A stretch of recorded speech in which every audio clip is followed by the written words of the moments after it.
Jornal Brasil Atual. As notícias que os outros não dão. Olá, bom dia, são 7 horas, começa agora o Jornal Brasil Atual, apresentação de Marilu Cabanhas e Glauco Faria, e hoje é quarta-feira, dia 24 de julho de 2019, vamos para os destaques de hoje.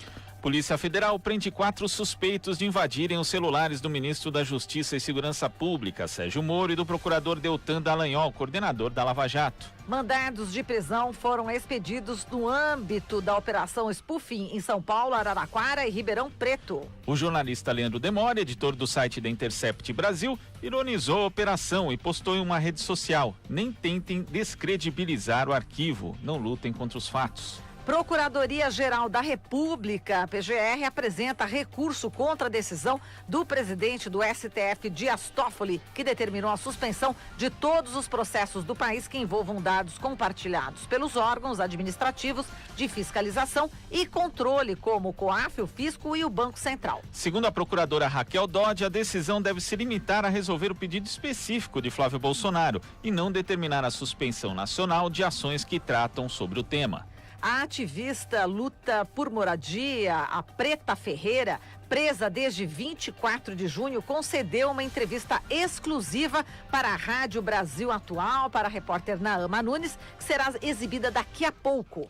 Preta está detida na penitenciária feminina de Santana, na zona norte da capital paulista, sob acusação de extorsão, num processo que acusa o movimento sem teto do centro de cobrar taxas de moradores de ocupações. Ela fala sobre a prisão, a criminalização dos movimentos de moradia, as alegações para a detenção e a carta do ex-presidente Lula ao movimento. Anvisa muda critério de classificação e rotulagem de agrotóxicos. A partir de agora, o número de produtos considerados de extrema toxicidade deve cair de 700 a 800 para aproximadamente 300. Morre o jornalista esportivo Juarez Soares, aos 78 anos. Futebol, pela Libertadores da América, o Palmeiras empatou em 2-2 com o Godoy Cruz em Mendoza e na Argentina. E o River Plate ficou no 0-0 com o Cruzeiro, também na Argentina. E mais as notícias da política, da economia, do mundo do trabalho, esportes e cultura. Participe do Jornal Brasil Atual por meio dos nossos canais nas redes sociais, facebook.com/Rádio Brasil Atual, no Instagram, @Rádio Brasil Atual, no Twitter, @RA Brasil Atual, e acesse o nosso conteúdo também no site www.radiobrasilatual.com.br. Inscreva-se em nosso canal no YouTube e participe aqui do Jornal Brasil Atual pelo WhatsApp no número 11 96893 7672. Esta é a Rádio Brasil Atual. Na Rádio Brasil Atual, tempo e temperatura. Nesta quarta-feira, o estado de São Paulo fica sob uma forte influência da massa de ar seco que se instalou na região. O céu permanecerá com nebulosidade em maior parte da Grande São Paulo, mas sem possibilidade de chuvas. A umidade relativa do ar continua baixa na região oeste do estado. O índice pode ficar abaixo de 30% nas horas mais quentes do dia. Neste momento, na capital paulista, os termômetros registram 14 graus e a máxima pode chegar aos 27. Em São Bernardo, o dia será ensolarado. Agora 13 graus na região, com máxima de 25. Em Mogi das Cruzes, no momento, 12 graus. A máxima pode chegar aos 26. Santos registra temperatura de 17 graus agora, e a máxima prevista para hoje é de 32, sem possibilidade de chuvas. Em Catanduva, dia de sol entre nuvens e não há previsão de chuvas. Os termômetros marcam agora 14 graus e a temperatura máxima será de 29.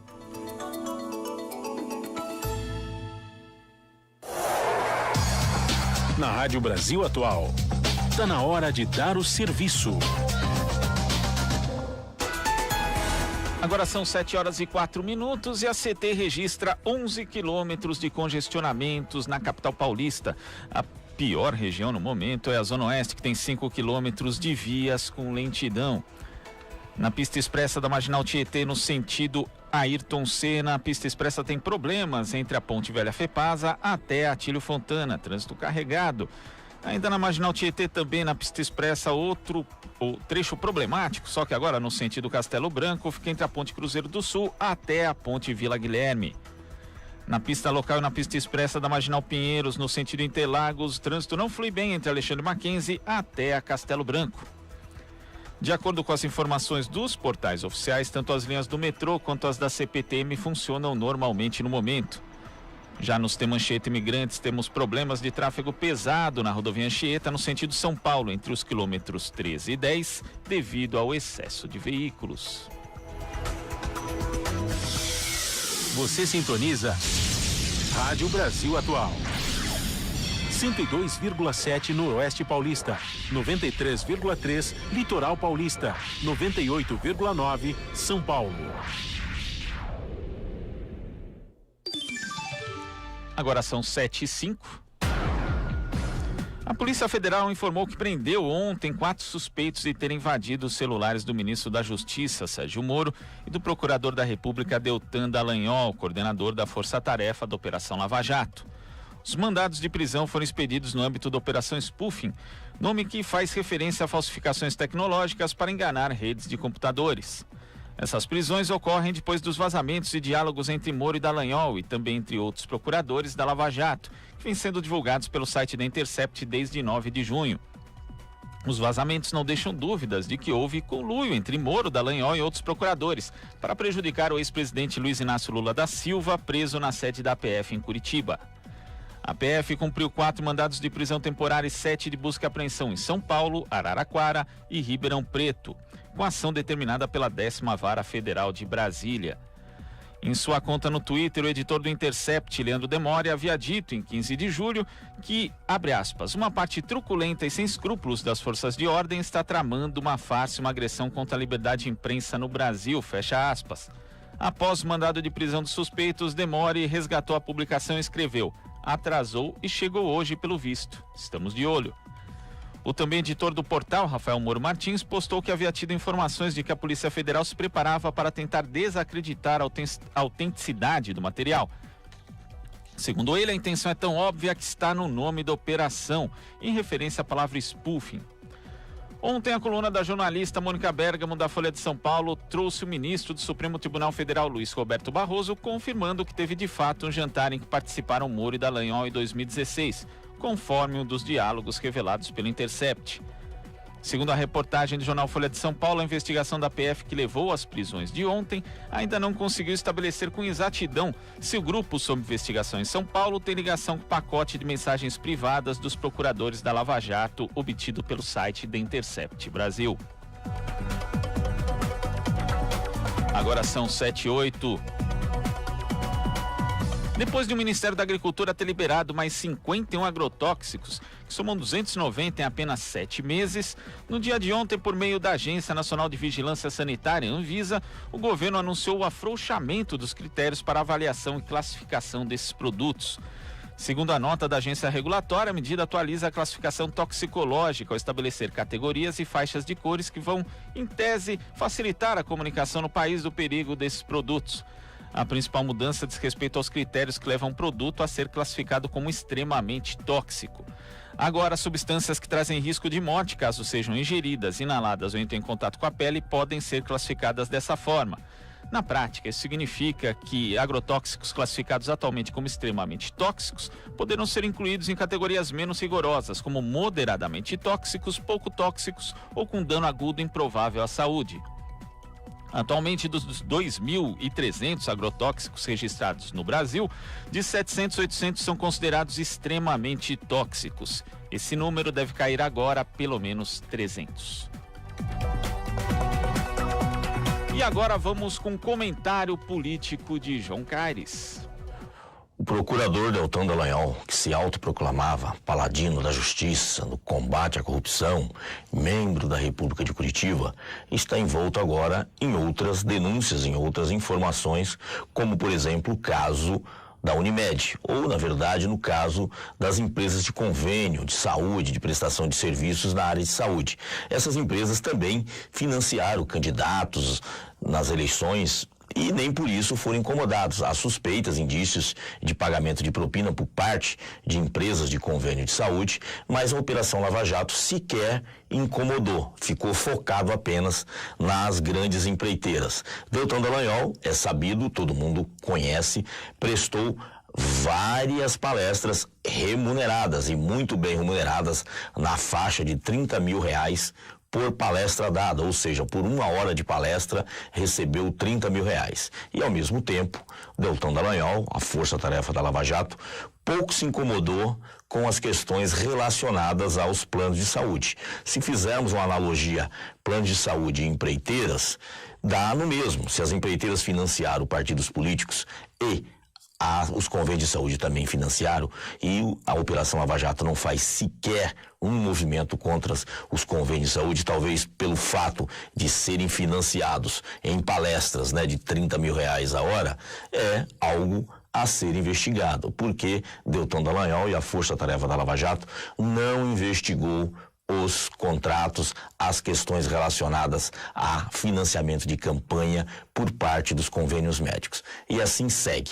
Deltan Dallagnol também tem sobre sua vida uma desconfiança agora de matéria publicada sobre grilagem de terra no Mato Grosso. Não diretamente a Deltan Dallagnol, mas a seu pai e avô e toda a sua família, que mais tarde, agora recente, foram indenizados no valor de quase R$40 milhões pelo governo por terras grilhadas. Então, Deltan não recebeu, então não tem nada diretamente ligado a ele, mas toda a sua família recebeu. Parece até que ele pessoalmente não recebeu para não levantar suspeitas. É o que está em matérias divulgadas na internet e nos meios de comunicação.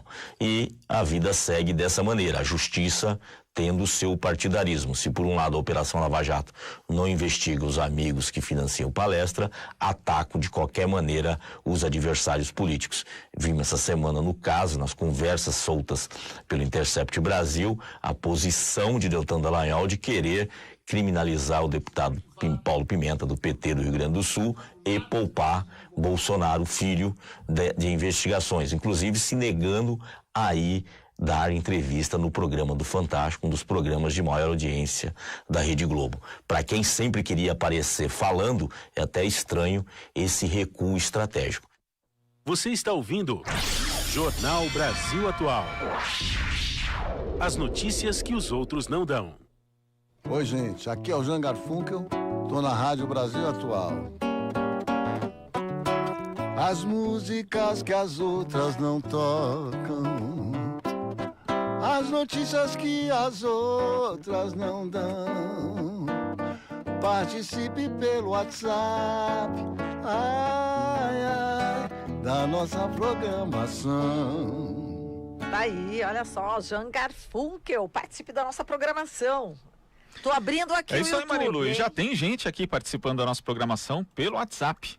Opa. No 11-968-93-7672, o Marquinhos de Mogi já deu aqui o seu bom dia. Epa. A gente tem também a Elaine, que é de Mogi, ali, junto com o conterrânea do Marquinhos aqui. Bom dia, Marilu, Glauco, ansiosos para ouvir a entrevista da Preta Ferreira. Que loucura, mais uma prisão política em pleno 2019, esse ano de 64, 2019 está cada vez mais difícil.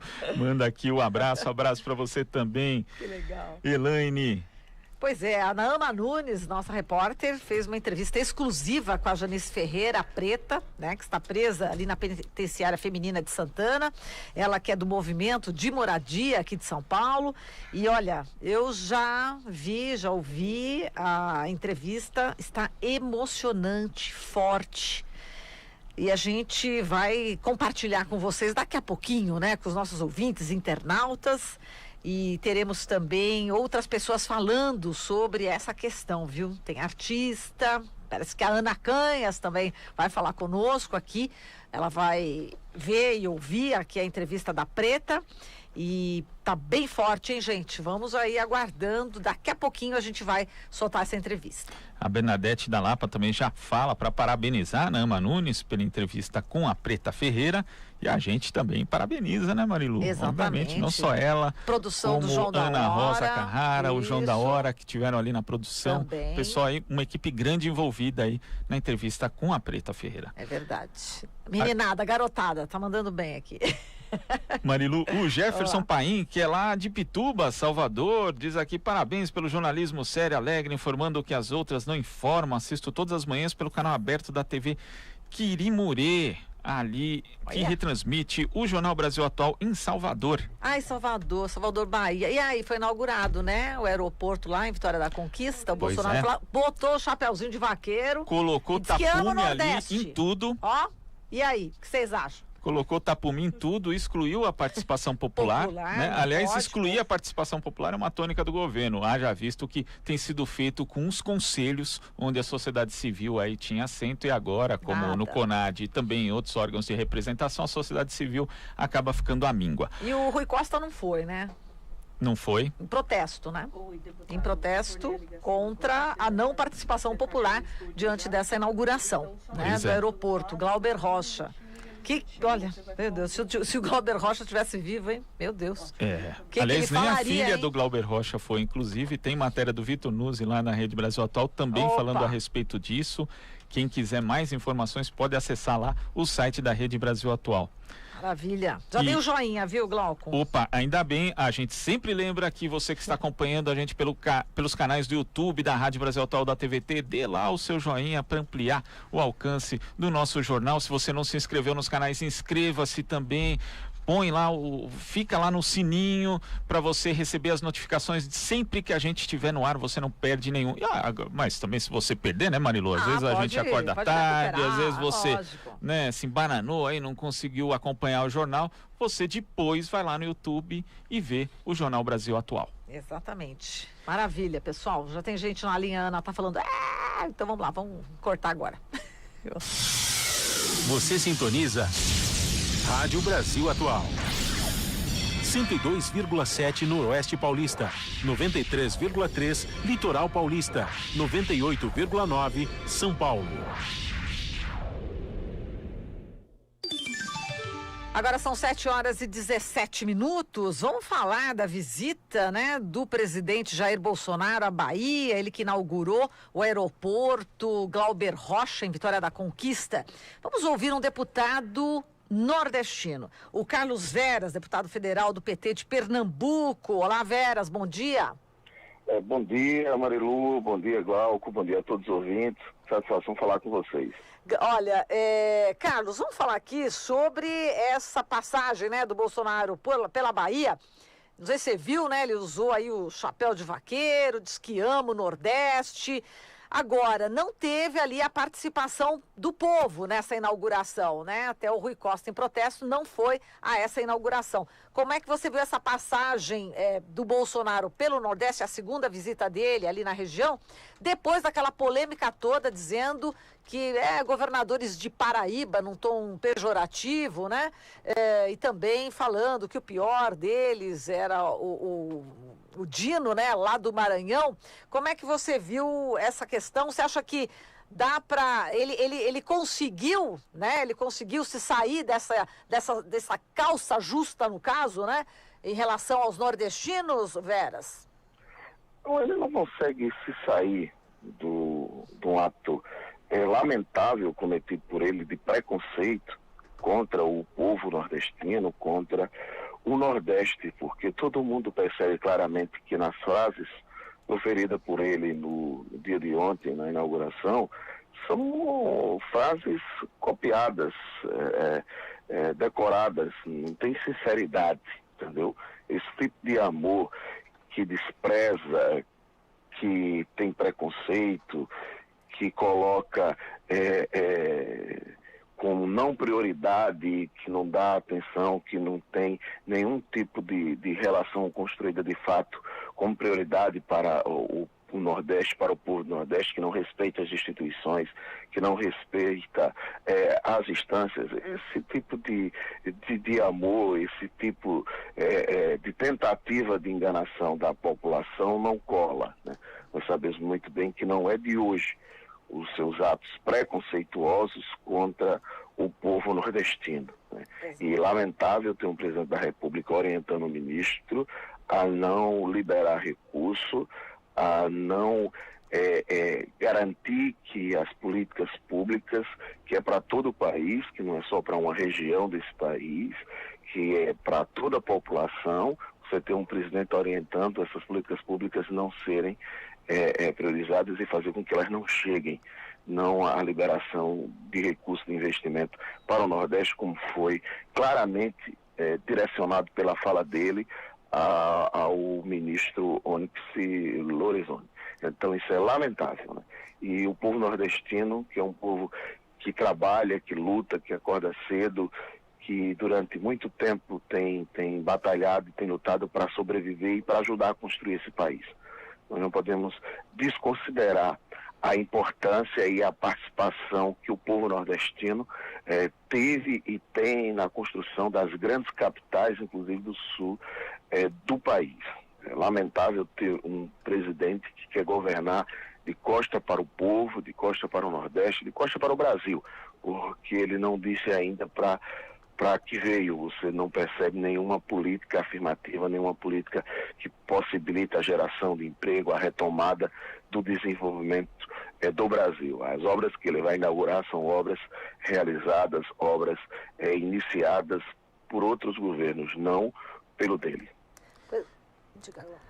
Deputado, na volta do recesso, vamos ter algumas votações importantes na Câmara dos Deputados, inclusive o segundo turno da proposta de reforma da Previdência.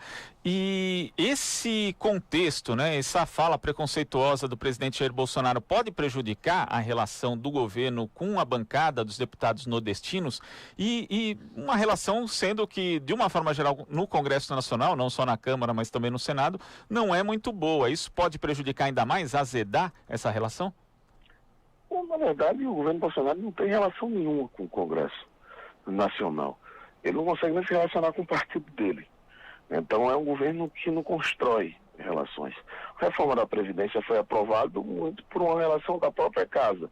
Isso é encabeçado pelo presidente Rodrigo Maia, por alguns líderes dos partidos do Centrão. Dependesse do governo, ele não aprovava absolutamente nada. Nada. Infelizmente, o Rodrigo Maia e outros líderes e outros partidos, principalmente do Centrão, encabeçaram e aprovaram essa proposta em primeiro turno da reforma da Previdência. Nós não vamos ficar parados, nós vamos continuar mobilizados, mobilizando a sociedade, se mobilizando dentro do Congresso, para mostrar para o próprio Rodrigo, para mostrar para os partidos do Centrão, que essa reforma da Previdência, da forma que ela ainda está, ela é muito dura, ela não combate privilégios e ela ataca exatamente os que mais precisam. Veja que contradição. Os mesmos parlamentares que aprovam uma reforma dessa, que aprova que uma trabalhadora, que um trabalhador pensionista que terá uma pensão, ele vai poder receber menos do que um salário mínimo. Você ter uma pensão, um benefício previdenciário constitucionalizado menor do que um salário mínimo, os mesmos que deram 84 bilhões de renúncia fiscal e presente ao grande agronegócio exportador nesse país. Como é que pode você dar 84 bilhões para o agronegócio e você tira o direito de uma viúva ter um salário mínimo de pensão? O que é um salário mínimo hoje nesse país para você constitucionalizar um benefício menor do que um salário mínimo? Então nós vamos continuar na luta, na resistência, para defender os trabalhadores e as trabalhadoras. E no segundo turno, se não conseguirmos derrotar a proposta, mas nos destaques, tentar amenizar a dor de cada trabalhador e cada trabalhadora.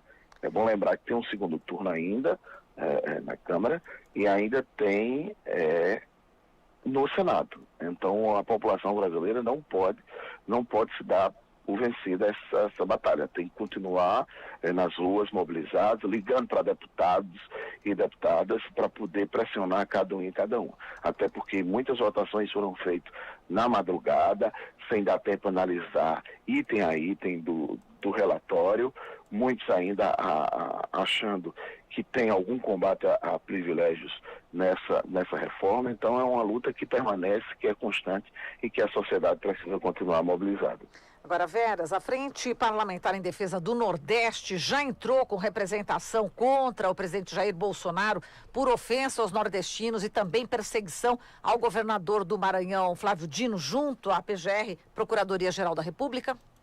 A Frente Parlamentar em Defesa do Nordeste, aqui coordenada inclusive pelo Danilo Cabral, que é daqui de Pernambuco, está pronta, está preparando para entrar sim na PGR contra o presidente da República, senhor Jair Bolsonaro, por ofensa, por preconceito, por declarações ofensivas e de preconceito contra o povo nordestino.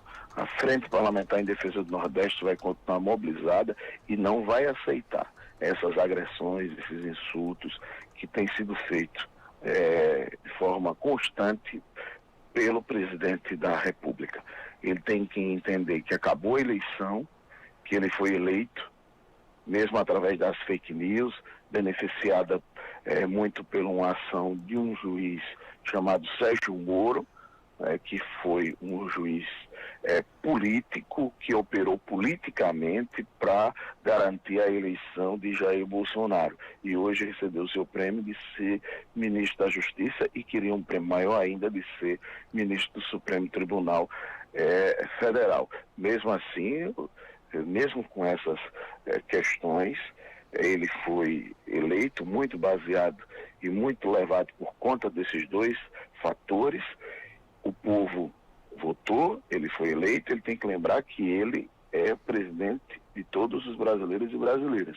Que ele não pode estar se comportando como um animador de torcida, ele não pode estar se comportando como uma figura que tem preconceitos e que quer fazer um processo de divisão no país e deixar uma região importante para o desenvolvimento do país às margens das políticas públicas do governo. Ele precisa respeitar o povo brasileiro, respeitar o Nordeste, respeitar toda a população brasileira.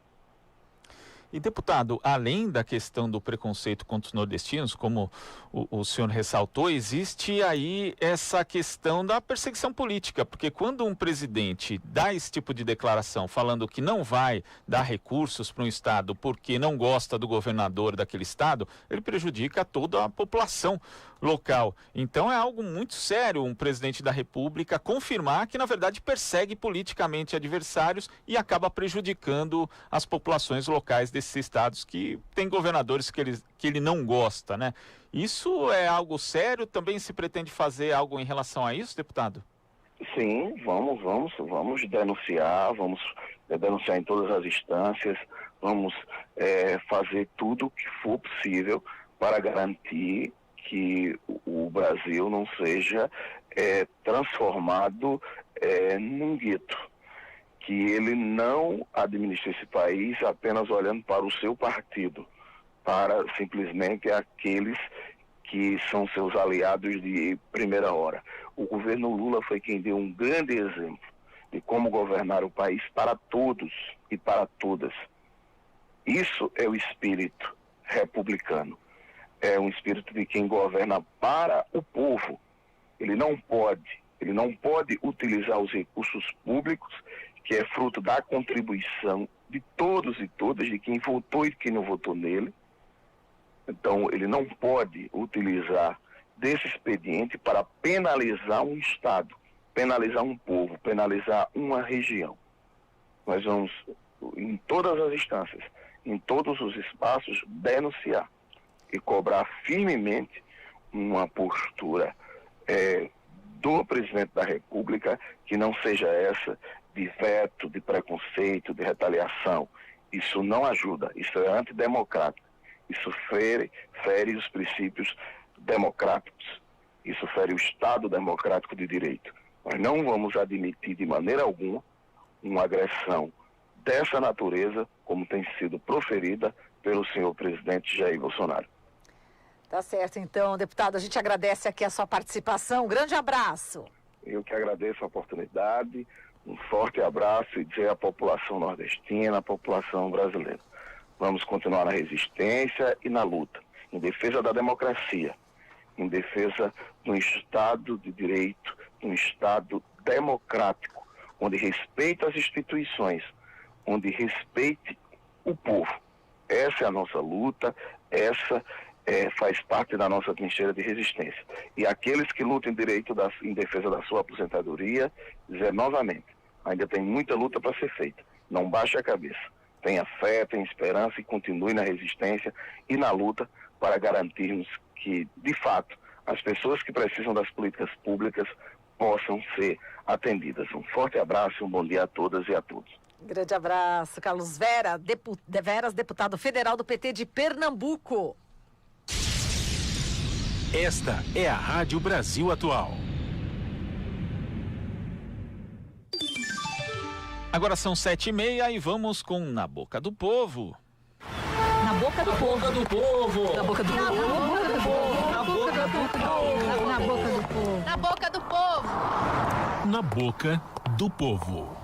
Daqueles governadores de Paraíba, o pior é o do Maranhão. A frase pejorativa foi dita pelo presidente Jair Bolsonaro ao se referir ao Nordeste, na última sexta-feira. Em seguida, durante transmissão em sua página no Facebook, Bolsonaro fez piada com o tamanho da cabeça dos nordestinos, junto ao ministro da Infraestrutura, Tarcísio Freitas. As declarações provocaram inúmeras críticas entre governadores nordestinos. Como reação, deputados do Nordeste vão entrar com representação contra Bolsonaro na Procuradoria-Geral da República. A repercussão negativa das falas ocorre em meio a uma viagem do presidente à Bahia, na qual o governador do estado, Rui Costa, do PT, se recusou em comparecer à cerimônia de inauguração do aeroporto Glauber Rocha, em Vitória da Conquista.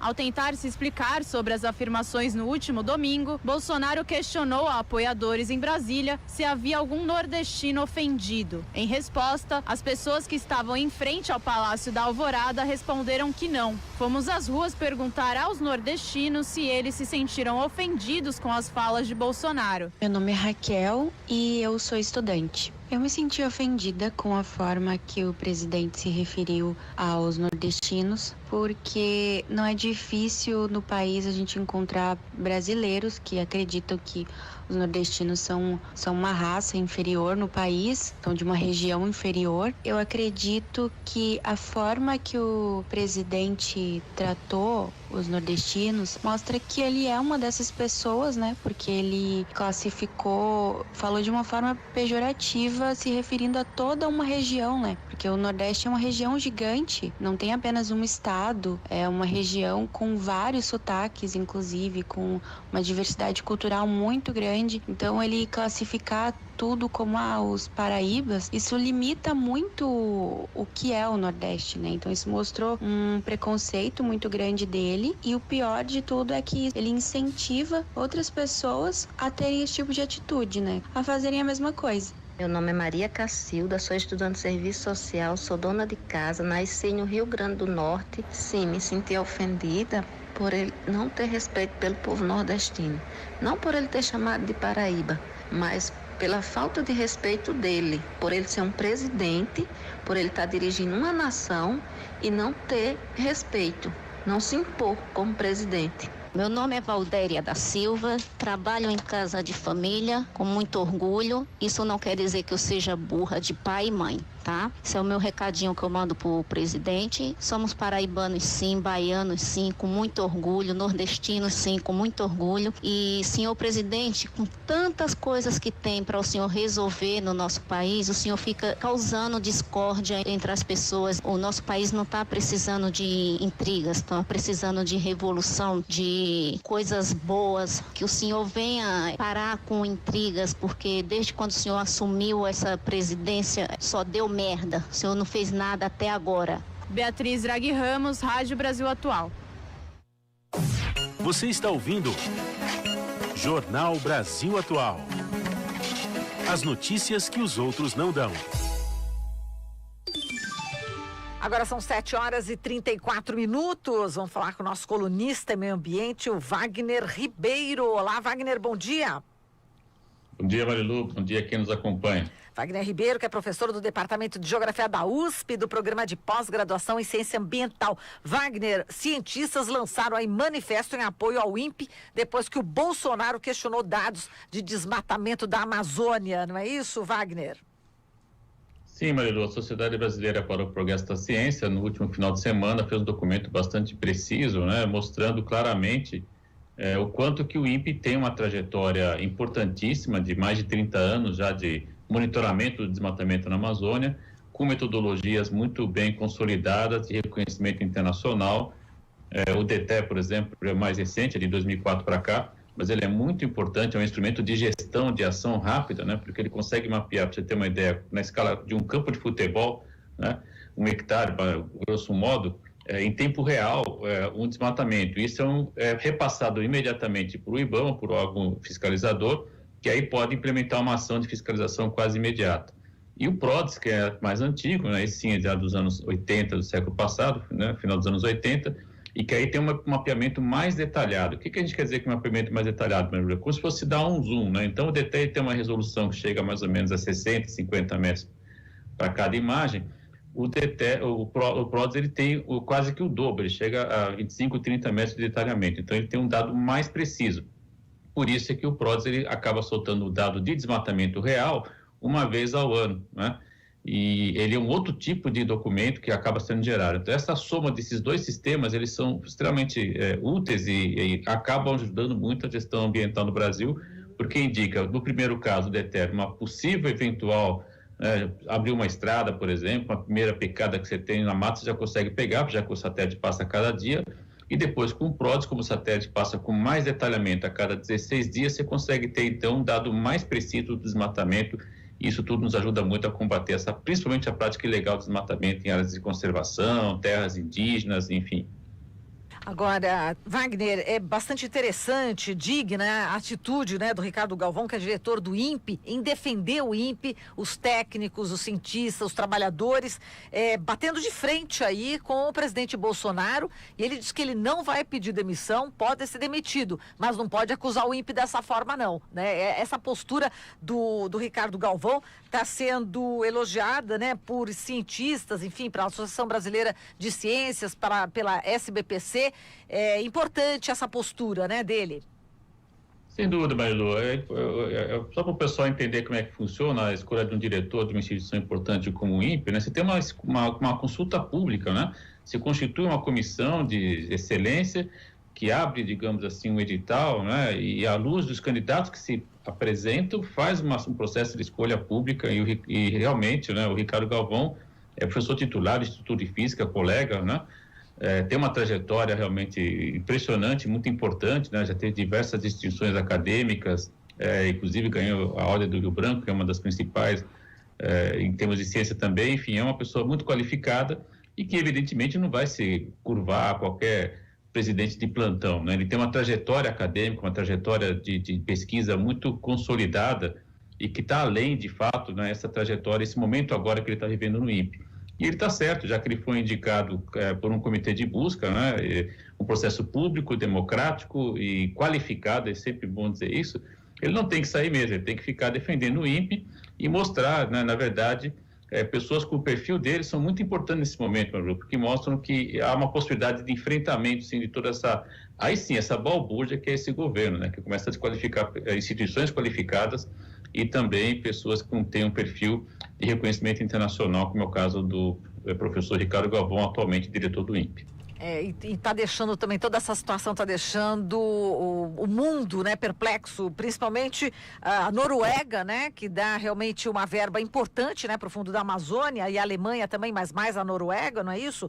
Está causando aí perplexidade no mundo, né, Wagner? Sem dúvida, Marilu. Uma das questões fundamentais, né, das missões, digamos assim, que esse sistema DETER, PRODES, os dois articulados, permite, é justamente subsidiar o controle do desmatamento, que é uma das premissas fundamentais do Fundo Amazônia, né? Mas se você, o noticiário de ontem também já trouxe uma outra questão importante, né? Os ambientalistas europeus já estão também questionando o Brasil na negociação Mercosul-União Europeia, né? Então, veja, já começa a ter aí, como você mesmo disse há pouco, uma repercussão internacional, inclusive de um acordo que nem se sabe muito bem como é que serão as bases, né? Mas na primeira rodada de negociação ontem na União Europeia, os deputados, especialmente, não apenas, mas principalmente do Partido Verde, questionando veementemente, né, a conveniência desse acordo, dado a conjuntura brasileira e o avanço do desmatamento no país. Então, eles dizem, não vamos comprar carne, né, sabendo que esse gado está levando ao desmatamento da Amazônia, está oprimindo comunidades originárias, quilombolas, ribeirinhos, enfim. Então, nós temos aí já, concretamente, uma repercussão importante na escala internacional também das mazelas que estão ocorrendo no Brasil atualmente. Certo. Bom, a excelência do INPE não é questionada, né? Ele tem o grupo, né, que trabalha no INPE, é um grupo de excelência, e o Bolsonaro questionando isso realmente coloca ele numa situação até ridícula, né, Wagner? Infelizmente, né, Marilu? Eu fiquei até surpreso que o Márcio Pontes acabou embarcando nessa, né? Porque, afinal de contas, ele tem uma trajetória minimamente acadêmica, tem um mestrado, etc., né? O atual ministro de Ciência e Tecnologia. O astronauta. E ele acabou embarcando nessa história de hierarquia, de ter que prestar conta para não sei quem, enfim. Não, ciência não se faz dessa forma, né? Ciência, você tem um dado objetivo, você divulga entre os pares que vão, na verdade, analisar, vão refutar, mas é uma discussão acadêmica que se faz entre pares. Você não faz... você não presta conta para ministro, você não presta conta para presidente, você constata uma situação, essa situação é levada a público, né, ao debate acadêmico, seja no Congresso Internacional, seja por meio de uma publicação científica. Se você pegar a quantidade e a qualidade da produção científica dos colegas do INPE, você vai ficar impressionado. De fato, nós estamos falando de colegas que têm uma projeção, uma visibilidade, um reconhecimento extremamente importante no campo da climatologia, meteorologia, pesquisas aeroespaciais, enfim. É sempre gente muito qualificada, né? Eu citava alguns programas atrás o Gilberto Câmara, mas podia lembrar do Carlos Nobre mais recentemente, enfim, o professor Marengo, há um grupo lá extremamente qualificado, que se a gente começa a listar nomes, é até uma injustiça que a gente consegue lembrar de todos aqui no momento, mas é de fato um pessoal bastante qualificado e que deve estar dando risada, né? Porque não consegue, esse tipo de observação os favorece, na verdade, os qualifica ainda mais. Perfeito, tá certo, Wagner. A gente agradece aqui a sua participação. Grande abraço para você. Até a próxima. Até a próxima. Falamos aqui com Wagner Ribeiro, professor do Departamento de Geografia da USP e do programa de pós-graduação em Ciência Ambiental. Você sintoniza Rádio Brasil Atual. 102,7 Noroeste Paulista, 93,3 Litoral Paulista, 98,9 São Paulo. Agora são 7h41. Racismo, intolerância, misoginia, xenofobia. A lista de absurdos praticados por Jair Bolsonaro não apenas destoa da postura esperada de um presidente da República, como também demonstra o seu despreparo para exercer o cargo. No mais novo episódio de polêmicas, ele ataca o governador do Maranhão, Flávio Dino, do PCdoB, e ofende o povo nordestino. A fala foi divulgada em vídeo datado de 19 de julho. A reportagem é de Daiane Ponte. Xenofobia significa receio, medo ou rejeição a algo ou alguém que não faz parte do local onde se vive ou habita. Hostilidade. É assim que Jair Bolsonaro tratou o povo nordestino ao chamá-los de Paraíba.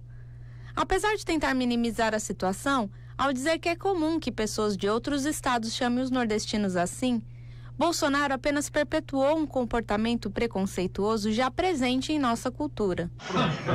Esse governador aqui, Paraíba, o pior do que o de Maranhão. Tem que ter nada para esse cara. Para Rafael Castilho, sociólogo e professor, isso amplifica a intolerância no país. O acirramento dessas diferenças regionais é algo que não interessa para o país. Acho que paira uma dúvida quanto ao presidente Bolsonaro. Alguns supõem que ele simplesmente é desqualificado. Outros começam a se perguntar se tudo que ele faz tem um propósito, se tem um sentido. Eu começo cada dia a mais me preocupar com esse sentido. Lambança feita, Bolsonaro tentou consertar, mas o remédio ficou pior que o furo. O meu sogro é Cabra da Peste de Caruaru. Você tem algum parente em Pau de Arara? Tenho família no Piauí, no Rio Grande do Norte. Você... Com essa cabeça aí tu não nega não, pô. Tentando novamente limpar a barra, Bolsonaro esteve hoje em Vitória da Conquista, no sudoeste da Bahia, inaugurando um aeroporto. Lá disparou, abre aspas, "Eu amo o Nordeste, afinal de contas, a minha filha tem em suas veias sangue de cabra da peste", fecha aspas. O sociólogo Rafael teme que a repercussão gere ambições separatistas no país. Eu temo muito que daqui a alguns anos que se comecem a encorajar plebiscitos de separação do Brasil e que exista um projeto de acirramento, desestabilização e de divisão do Brasil. Esta é a Rádio Brasil Atual.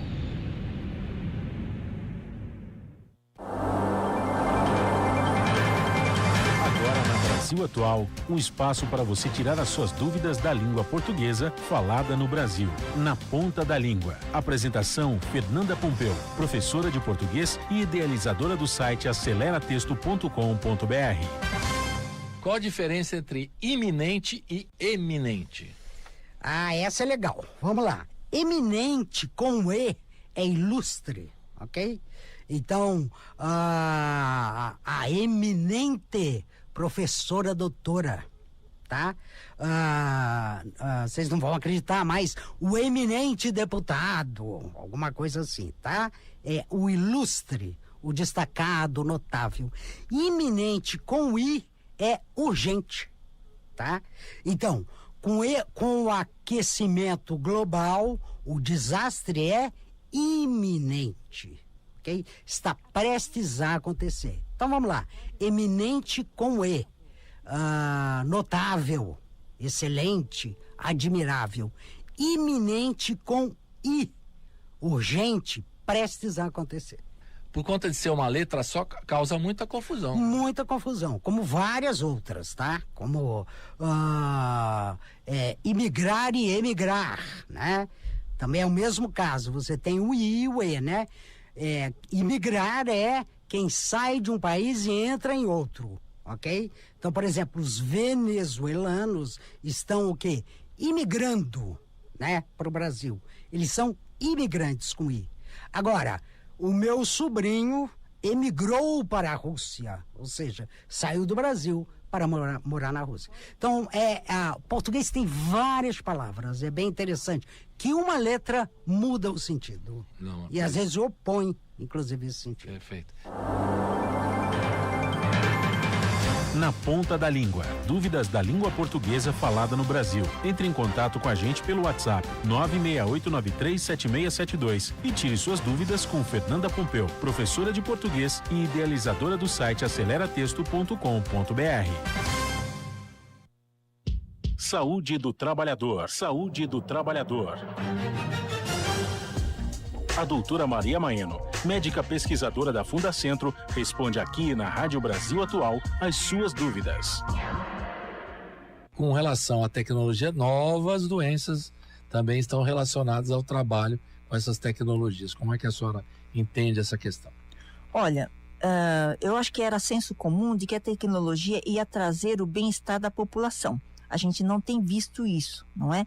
Porque a gente poderia pensar o seguinte: a tecnologia vai permitir que a gente trabalhe menos, mantendo os mesmos salários, mas o caminho encontrado pelas empresas tem sido de diminuição de custos com um número cada vez menor de trabalhadores. E agora, com a reforma trabalhista, com diferentes formas de contrato que no final retiram direitos dos trabalhadores. Por exemplo, a tecnologia permite a expansão do teletrabalho, que já existia. O teletrabalho, costureiras sempre fizeram trabalho à distância, home office, né? E os quase extintos alfaiates também faziam trabalho home office. E hoje, muitos trabalhadores eles até gostam de ficar em casa, né? Estão no teletrabalho, home office, e até acham interessante. Mas com o tempo eles vão perceber que aquela mistura do ambiente doméstico com as metas que ele tem que atingir, com a mistura dos problemas domésticos com os problemas do trabalho, vai ser bastante prejudicial, vai acabar intensificando a pressão sobre eles, né? O computador e os outros apetrechos estão no meio daquela dinâmica e interferem muito na dinâmica familiar. Além disso, existem coisas objetivas. O teletrabalho não dá direito a hora extra, intervalos, adicionais de insalubridade, nem adicionais noturnos, nem nada, né? E tem uma armadilha que eu acho que é muito importante. O trabalhador deve assinar um termo de responsabilidade, comprometendo-se a seguir as instruções fornecidas pelo empregador. Então, por exemplo, se o empregador falar que ele não deve trabalhar mais que 8 horas, que ele deve almoçar na hora certa, que ele não pode trabalhar à noite, caso o trabalhador, mas ao mesmo tempo, se o empregador exigir a produtividade que se exige normalmente, ele vai ter que diminuir a hora do almoço, ele vai ter que não fazer pausa, ele vai ter que trabalhar à noite. Só que se ele adoecer, ele não vai poder responsabilizar a empresa, porque afinal, ele mesmo assinou um termo de responsabilidade dizendo que ele ia seguir criteriosamente as condições do empregador, as condições ideais do empregador, que de fato elas não vão existir, mas ele vai assinar que elas existem. Então, é uma forma de também diminuir a responsabilização do empregador, né? Na verdade, ele vai ter que trabalhar como manda o figurino, só que esse figurino não existe. Saúde do trabalhador, saúde do trabalhador. Você escolhe como participar enviando suas dúvidas para a doutora Maria Maeno. Por e-mail, redação@jornalbrasilatual.com.br. E também pode enviar suas dúvidas para a Rádio Brasil Atual nas redes sociais. Aqui você ouve as notícias que os outros não dão. Jornal Brasil Atual. 7h50. Custo de vida, emprego e desemprego, cesta básica, tarifas públicas, salário mínimo. Agora, na Brasil Atual, a análise do DIEESE. Clemente Ganslúcio, diretor técnico do DIEESE. Olá, Clemente, bom dia. Bom dia, Marilu, bom dia, ouvintes. Bom, Clemente, o Fundo Monetário Internacional aí cortou a previsão para o crescimento do PIB no Brasil. Passou para 0,8%, abril era 2,1%, estava vendo aqui que em janeiro eles estavam prevendo aí 2,5% de crescimento, uma queda brusca aí, né, Clemente? Exato, Marilu, uma queda bastante acentuada, confirmando outras expectativas já divulgadas e estimadas por outras organizações, inclusive a organização oficial como o próprio IBGE, mas o Banco Central, que também faz uma estimativa do crescimento econômico, tem mostrado um viés de queda na taxa de crescimento. Outras instituições, como a Fundação Getúlio Vargas, que também trabalha com estimativas sobre o crescimento, indicam nesta mesma direção, que o FMI está indicando, portanto, um crescimento abaixo de 1% para 2019, estimativa de um crescimento de 0,8%. Essa queda está relacionada também e coerente com quedas na expectativa do crescimento global, só que a queda na expectativa do crescimento global é muito menor. O FMI estimava um crescimento no início desse ano para 2019 de 3,3% e agora está estimando em 3,2%, portanto uma queda de 0,1 ponto percentual. Já para o crescimento brasileiro, a estimativa era, como você disse, 2,5%, caiu para 0,8%, portanto, uma queda muito acentuada. E o Brasil, mantido essa perspectiva, terá um crescimento de aproximadamente 1/4 do crescimento mundial, portanto, aumentando a distância da dinâmica econômica brasileira para aquela observada no mundo, aumentando as desigualdades, aumentando o fosso do desenvolvimento econômico, um sistema produtivo que fica para trás do ponto de vista do investimento, da inovação. Isso ocorre no Brasil porque nós temos um travamento estrutural para o nosso crescimento, um desemprego extremamente elevado, uma queda nos salários e na massa salarial, portanto, uma diminuição do poder de consumo das famílias. Há uma queda no investimento, tanto no investimento público quanto no investimento privado. A taxa de investimento no Brasil caiu de uma taxa de 21% em torno de 2013 para um pouco mais de 15%, a estimativa para 2019 e no primeiro trimestre desse ano, 15,5%, portanto, muito abaixo da taxa de investimento. Se não há investimento, não há capacidade produtiva sendo ampliada e a queda no investimento ocorre tanto no investimento público quanto no investimento privado. E há uma diminuição dos cortes do gasto do governo, ou seja, as famílias consomem menos, as empresas investem menos e o governo gasta menos.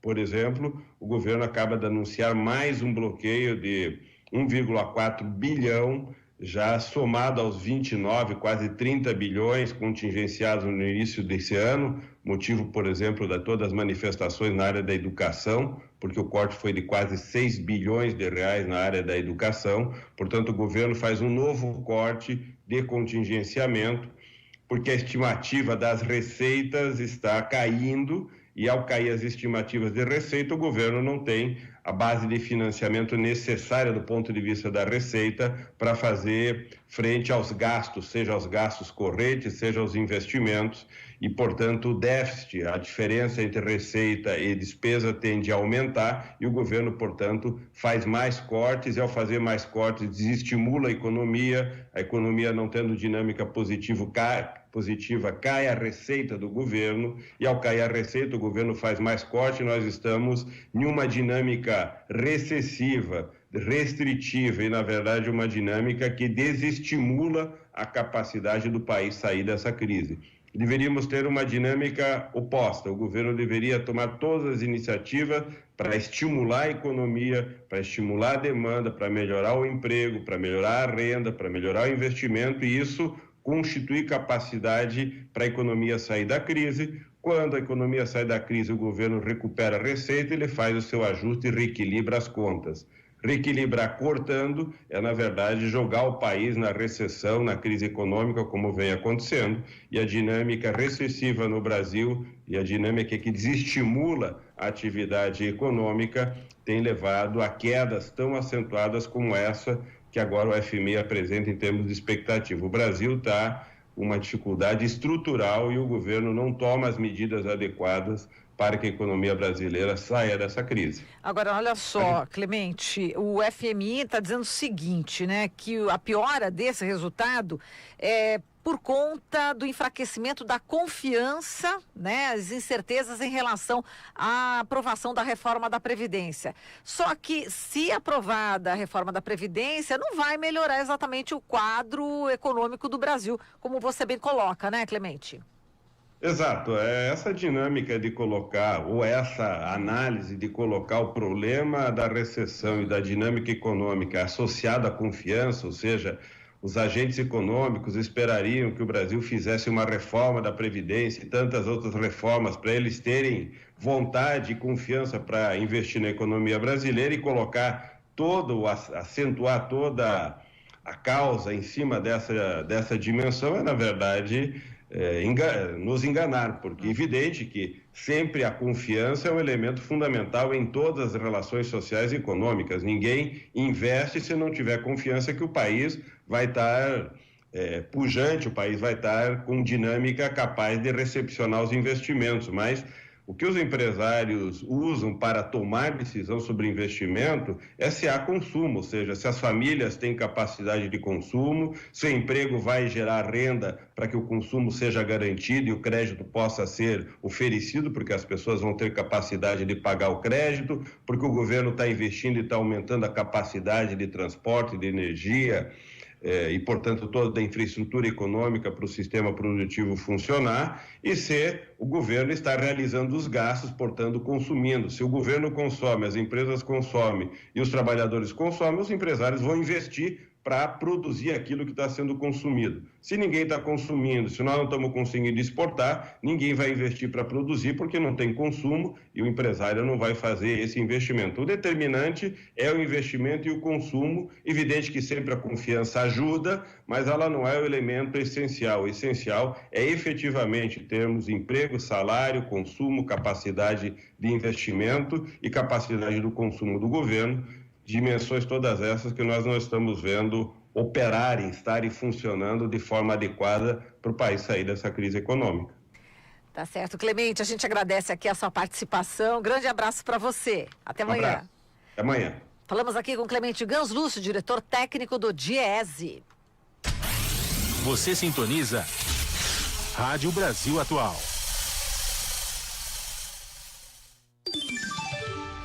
Agora são 7h58 e vamos com Na Boca do Povo.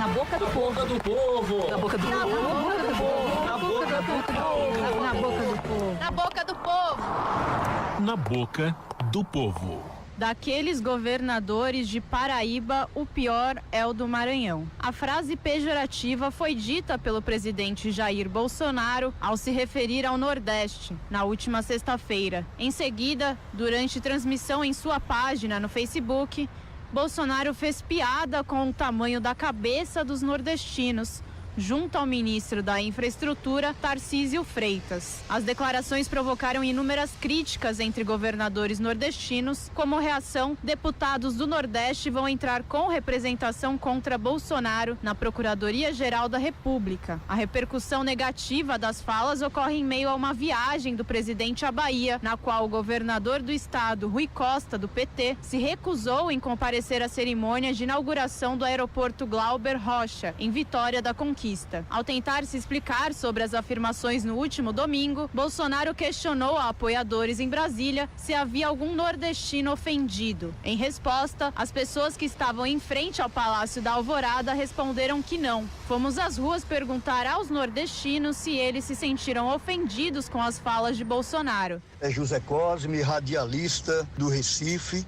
e como nordestino, com muito orgulho, me senti ofendido pelo atual presidente da República em ter ofendido com palavras detratando os nordestinos do Brasil. Uma vergonha. Resistência e luta sempre em defesa do povo nordestino e do Nordeste que tanto amamos. Nordestino, sim senhor, com muito orgulho.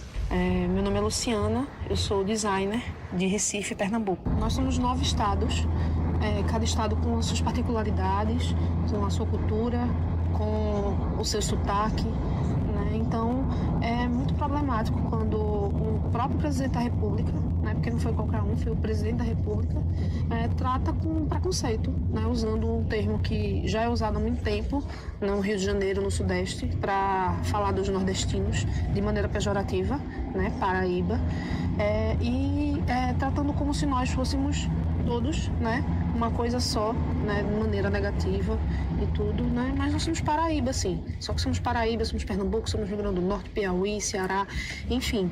A gente tem que ser tratado com respeito, né? Somos brasileiros, todos brasileiros, e merecemos respeito.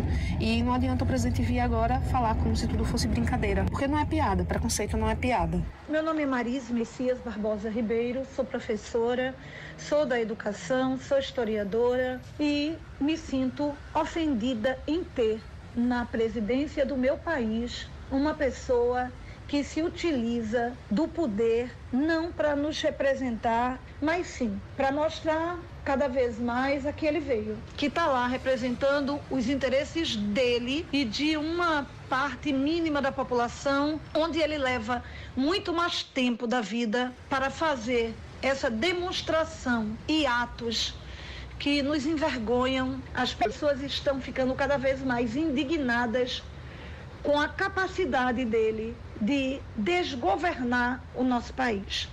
Então, nós nordestinos somos de luta, nós somos de força, nós somos de resistência. E Pernambuco resiste, o Nordeste resiste e o Brasil vai resistir. Beatriz Draghi Ramos, Rádio Brasil Atual.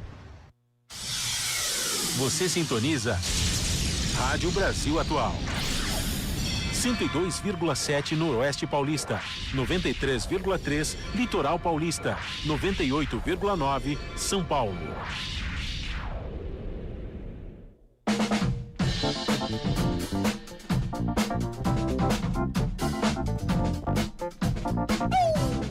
Rádio Brasil Atual, 98,9 FM. Rádio Brasil Atual, 98,9 FM. Salve, salve, pessoal! Nós somos da banda Serial Funkers. Estamos aqui na Rádio Brasil Atual, 98,9 FM. A rádio das notícias que as outras não dão e das músicas que as outras não tocam. Segura no groove! Yeah! Rádio Brasil Atual, 98,9 FM. Rádio Brasil Atual, 98,9 FM.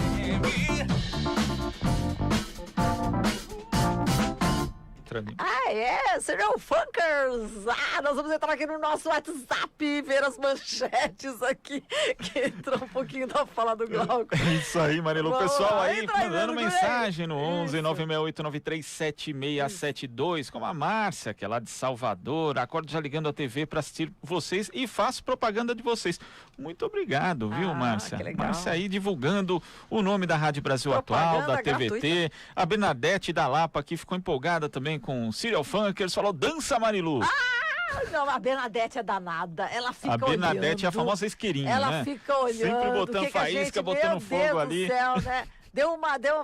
Fez um remeleixo aqui, ela já detectou. Já tá ligada. O Joselino de Suzano também manda aqui sua mensagem, assim como a Regina de Alphaville, o João Pires do ABC, a Diana de Salvador, e ela falando aqui também da inauguração do aeroporto em Vitória da Conquista, lá na Bahia. O Abel Júnior de Arapiraca também manda sua mensagem, Arapiraca lá em Alagoas. A gente tem também aqui mensagem, Marilu, do Marcos Vinícius da Paixão Veloso, do Jardim Santa Cruz, né, que questiona aqui a questão da Lava Jato, enfim, da Vaza Jato, né, de todas as revelações que tem vindo à tona. E temos aqui mensagem também da Elane de Mogi das Cruzes, que mandou mensagem mais cedo, mandou de novo aqui também. Fique ligado aqui com a gente, pode mandar quantas mensagens quiser que a gente vê aqui e lê quando possível, né, Marilu? Porque nem sempre é possível, mas ela diz o seguinte: um presidente que desrespeita até os seus, não era patriota ele? Mas diz que a filha, né, tem o sangue de nordestino, né, enfim, que, né, a mulher dele, né, filha de nordestino, de cearense. Enfim, né? Botou o chapeuzinho de vaqueiro, né, pra dar uma limpada na barra, mas não sei se os nordestinos... O pessoal tá mandando brasa aqui, não, a Beatriz Drag Ramos foi para as ruas, ouviu os nordestinos, olha, cada fala forte, né? O nordestino é um forte, né, Glauco? Você que tem sangue também, né? De nordestino, o meu avô paraibano, né? Não é? De Itabaiana, perto de Campina Grande. Olha aí, tá né? vendo? E é isso, né? Teve uma trajetória, uma rota de lutador, literalmente, inclusive, porque quando ele era ensacador ali no Porto de Santos, ele chegou a lutar boxe. Tá brincando, Glauco? Luta boxe mas aí era boxe de rua, era um boxe que as pessoas apostavam e quem lutava ganhava algum dinheiro com isso. E o cara era forte, né? Porque ele carregava o saco as pessoas ali na imaginam o quanto não só, né? Todas as regiões do Brasil a gente tem gente que luta muito, infelizmente até hoje pela sobrevivência, né? Isso é um absurdo que a gente esteja em pleno ano de 2019 aí no século 21 passando por esse tipo de situação e tendo que ver esse tipo de comentário do presidente da República, não só esse, né, mas é um absurdo atrás do outro, como disse o nosso colunista Wagner Ribeiro em relação ao INPE, que é o terceiro instituto que mais publica material científico, né, aqui no Brasil.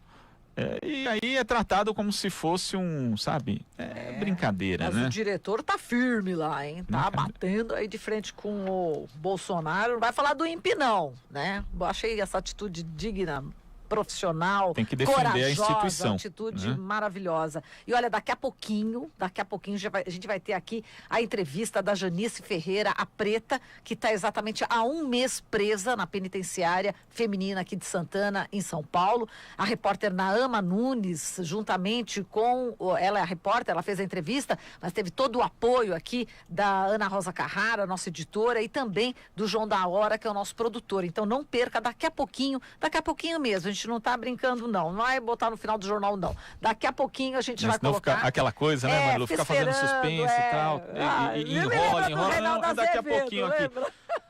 O Reinaldo Azevedo, já no final, aí ele soltou a história do Intercept, mas rapaz, demorou. Não, mas a gente não vai fazer isso, não. Daqui a pouquinho mesmo. Lembrou aquele programa do João Kleber também, né? O cara ficava enrolando ali o tempo todo para chegar no final. Enfim, Marilu. Não vai fazer isso, não. Tá com vocês. Mas continua aí. A gente vai dar mais um alô aqui para os ouvintes que estão sintonizados aqui na Rádio Brasil Atual, vendo também pela TVT, o Jornal Brasil Atual, como a Kátia do Tatuapé, que dá o seu bom dia. Ela que está sempre com a gente também. Ontem estava chateado porque falou, poxa, faz tempo que vocês não leem mensagem minha, tal, porque nem sempre dá tempo. Agora a gente está tentando fazer aí esses intervalos um pouco mais arejados para mencionar aqui pelo menos os ouvintes, os telespectadores que entram em contato com a gente, Marilu, porque tem gente também no YouTube, né? A Isabel e o Guido do Rio de Janeiro mandam aqui o seu bom dia, assim como José Francisco Nogueira de Passa Quatro, Minas Gerais, o Alcides da Praia Grande ali perto, lembrando que Praia Grande é Praia Grande, Guarujá é Guarujá, São Vicente é São Vicente. Vai dizer que vai para Santos, nem vai tudo para é Praia Santos, Grande. né? Não. Nem tudo é Santos. Santos é só Santos. Santos né? é Santos. Cubatão, Já é bastante. Guarujá, Guarujá, vamos lá. E é isso aí, a gente tem muita gente participando aqui, o Odinete Francisca também falando e comentando nos canais do YouTube da Rádio Brasil Atual. E a gente lembra, né, Marilu, a gente sempre aproveita esse intervalo para lembrar você que não se inscreveu ainda nos canais do YouTube. Boa. Vá lá, inscreva-se na Rádio Brasil Atual, na TVT também, na Rede Brasil Atual, os canais aí do nosso grupo, né, Marilu, que estão no YouTube, e aí você não perde conteúdo nenhum. Nem de texto, nem de imagem, nem de áudio, de nada. Você vai estar sempre inteirado. As notícias que os outros não dão, né? Vocês que já estão acompanhando já estão sabendo, né? Não houve esse tipo de notícia, né? Por exemplo, a entrevista da Preta que a gente vai dar já daqui a pouquinho. É isso. Vamos lá, então, Vamos Marilu? lá. Eu só vou dar um abraço aqui. Tinha um rapaz aqui, poxa vida, onde é que tá? Nossa, o problema do YouTube é que passa rápido aqui, né? Mas, enfim, olha só, o Clóvis Bruzundanga, né? Conheço todas as regiões do Brasil, o que mais gosto é o nosso sotaque local. Que legal, hein? Bacana, nordestino. E assim, lembrando que o Nordeste são muitos Nordestes, né? Porque Salve você tem, os sotaques são diferentes, é verdade, né? Às vezes até do interior do estado, assim como, né? É Qualquer estado, né? A diferença da capital para determinada região e muda para outra região. Então a gente tem muitos sotaques, muitas culturas, é tudo muito rico. Não só o Nordeste, como o Brasil inteiro, né? E respeitar essa diversidade, respeitar essa alteridade é fundamental. Como lembra aqui a Ione, né? Que diz que o presidente usa esse mecanismo, né? Ele não consegue respeitar aquilo que é diferente. Ele tem muita dificuldade mesmo, viu, Ione? E o Armando Pereira, aqui do bairro da Saúde, Marilu, diz o seguinte: liberdade já para a Preta nos representa. Olha, o Rodrigo Almada, que bonitinho, olha só, ele colocou: eu peço desculpas aos nossos irmãos nordestinos, meu estado apoiou esse desgoverno, né? Rodrigo Almada, de onde você é, querido? Fala aí. É um estado que deu aí o Bolsonaro pelo jeito, né? Mas ele está pedindo desculpas aos irmãos nordestinos. Que bonitinho. Valeu, Rodrigo. E vamos lá, Marilu? Vamos lá, vamos então.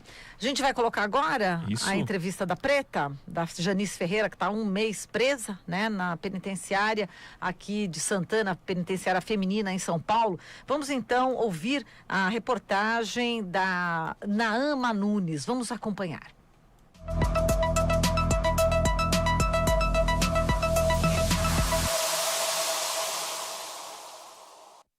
Há exatos 30 dias completados nesta quarta-feira, 4 lideranças de movimentos de moradia estão encarceradas aqui em São Paulo. Sidney Ferreira da Silva, Edinalva Silva Franco Pereira, Angélica dos Santos Lima e Janice Ferreira tiveram prisão preventiva decretada, acusados de extorsão e associação criminosa. Advogados apontam as acusações como genéricas, sem fundamentos, e denunciam que o princípio da presunção de inocência foi violado. Com exclusividade, a reportagem da Rádio Brasil Atual e da TVT vieram até aqui na penitenciária feminina de Santana entrevistar Janice Ferreira, Preta, como prefere ser chamada, do movimento Sem Teto do Centro. As lideranças são acusadas de extorsão e formação de grupo para a prática criminosa. Segundo a Polícia Civil, 13 denúncias anônimas apontaram que os acusados vinham realizando cobranças ilegais de aluguéis no interior das ocupações. A prisão é o desdobramento da investigação do desabamento Wilton Paes de Almeida no Largo do Paissandu em maio do ano passado. A defesa dos detidos afirma que nenhum deles tinha relação com a ocupação deste prédio. As prisões atingem principalmente membros do movimento Sem Teto do Centro e do movimento de Moradia para Todos, que classificam o processo como um ato político destinado a minar os movimentos sociais e suas lideranças. Preta, como prefere ser chamada então, 30 dias aqui na penitenciária, 30 dias sem sair das ruas. Como têm sido os seus dias aqui? 30 dias de justiça, eu digo. 30 dias de uma prisão indevida. Porque eu não sou bandida. Eu sempre trabalhei. Eu tô presa porque eu nasci num país mulher, preta, pobre, onde Quem manda são os homens brancos, racistas e machistas. Eu estou presa porque eu briguei lá fora pelos meus direitos constitucionais. Quem deveria estar presa é quem não cumpriu com esses deveres constitucionais, porque moradia é um direito constitucional. Eu nasci nessa república. Eu não estou pedindo para eles. Eu tenho direito. É meu direito. É constitucional. Então quer dizer que uma pessoa que nasce num país onde não faz prevalecer o que está em Constituição e luta por isso, ela é presa injustamente. Cadê as provas? Qual foi o crime que eu cometi? Onde estão essas provas? Quer dizer que é fácil uma pessoa ir lá me denunciar, uma pessoa entre 300 que dizem outras coisas, e eu estou aqui presa 30 dias, sem poder me defender, sem poder mostrar a verdade. 30 dias de justiça, que é isso que a justiça brasileira está fazendo. Injustiça. A denúncia anônima que trouxe você e seus colegas até a prisão, dão conta de extorsão. Explica pra gente como funciona essa taxa e para que servem os recursos arrecadados. Extorsão. Tudo que eles pagaram eu também paguei, eu também pago. Eu não posso extorquir alguém e dar comprovante dessa extorsão, porque o movimento ele trabalha assim, ele dá comprovante de seus pagamentos, de quando a pessoa paga. Essas taxas, elas foram decididas pelos próprios moradores, para justamente não haver roubo. A prefeitura, o governo, ele deixa o prédio lá abandonado, a gente vai lá, ocupa, e você acha que quando a gente chega nesse prédio está lindo, está maravilhoso, está tudo funcionando? Não. Quem é que vai pagar por isso? Então, de algum lugar tem que sair. Ou a gente conserta o prédio, ou deixa do jeito que eles querem, que a prefeitura exige, ou a gente vai para a rua. Quem é que vai pagar? Não há extorsão. Essa denúncia de extorsão veio do ano passado, quando houve a posse do Cambridge, onde pessoas infelizes que não fazem parte da demanda denunciaram dizendo que a gente estava praticando extorsão. Esse já é o segundo processo referente a isso. E houve a necessidade de provar que não, que era mentira. E mais uma vez, eu estou presa porque alguém foi lá e denunciou. E onde estão essas provas sobre essas denúncias? Porque é fácil, né? A pessoa vai lá e fala, tá tudo bem. E eu estou presa porque alguém foi lá e falou. Mas onde está meu direito como cidadã brasileira de me defender? Onde eu fico nessa história?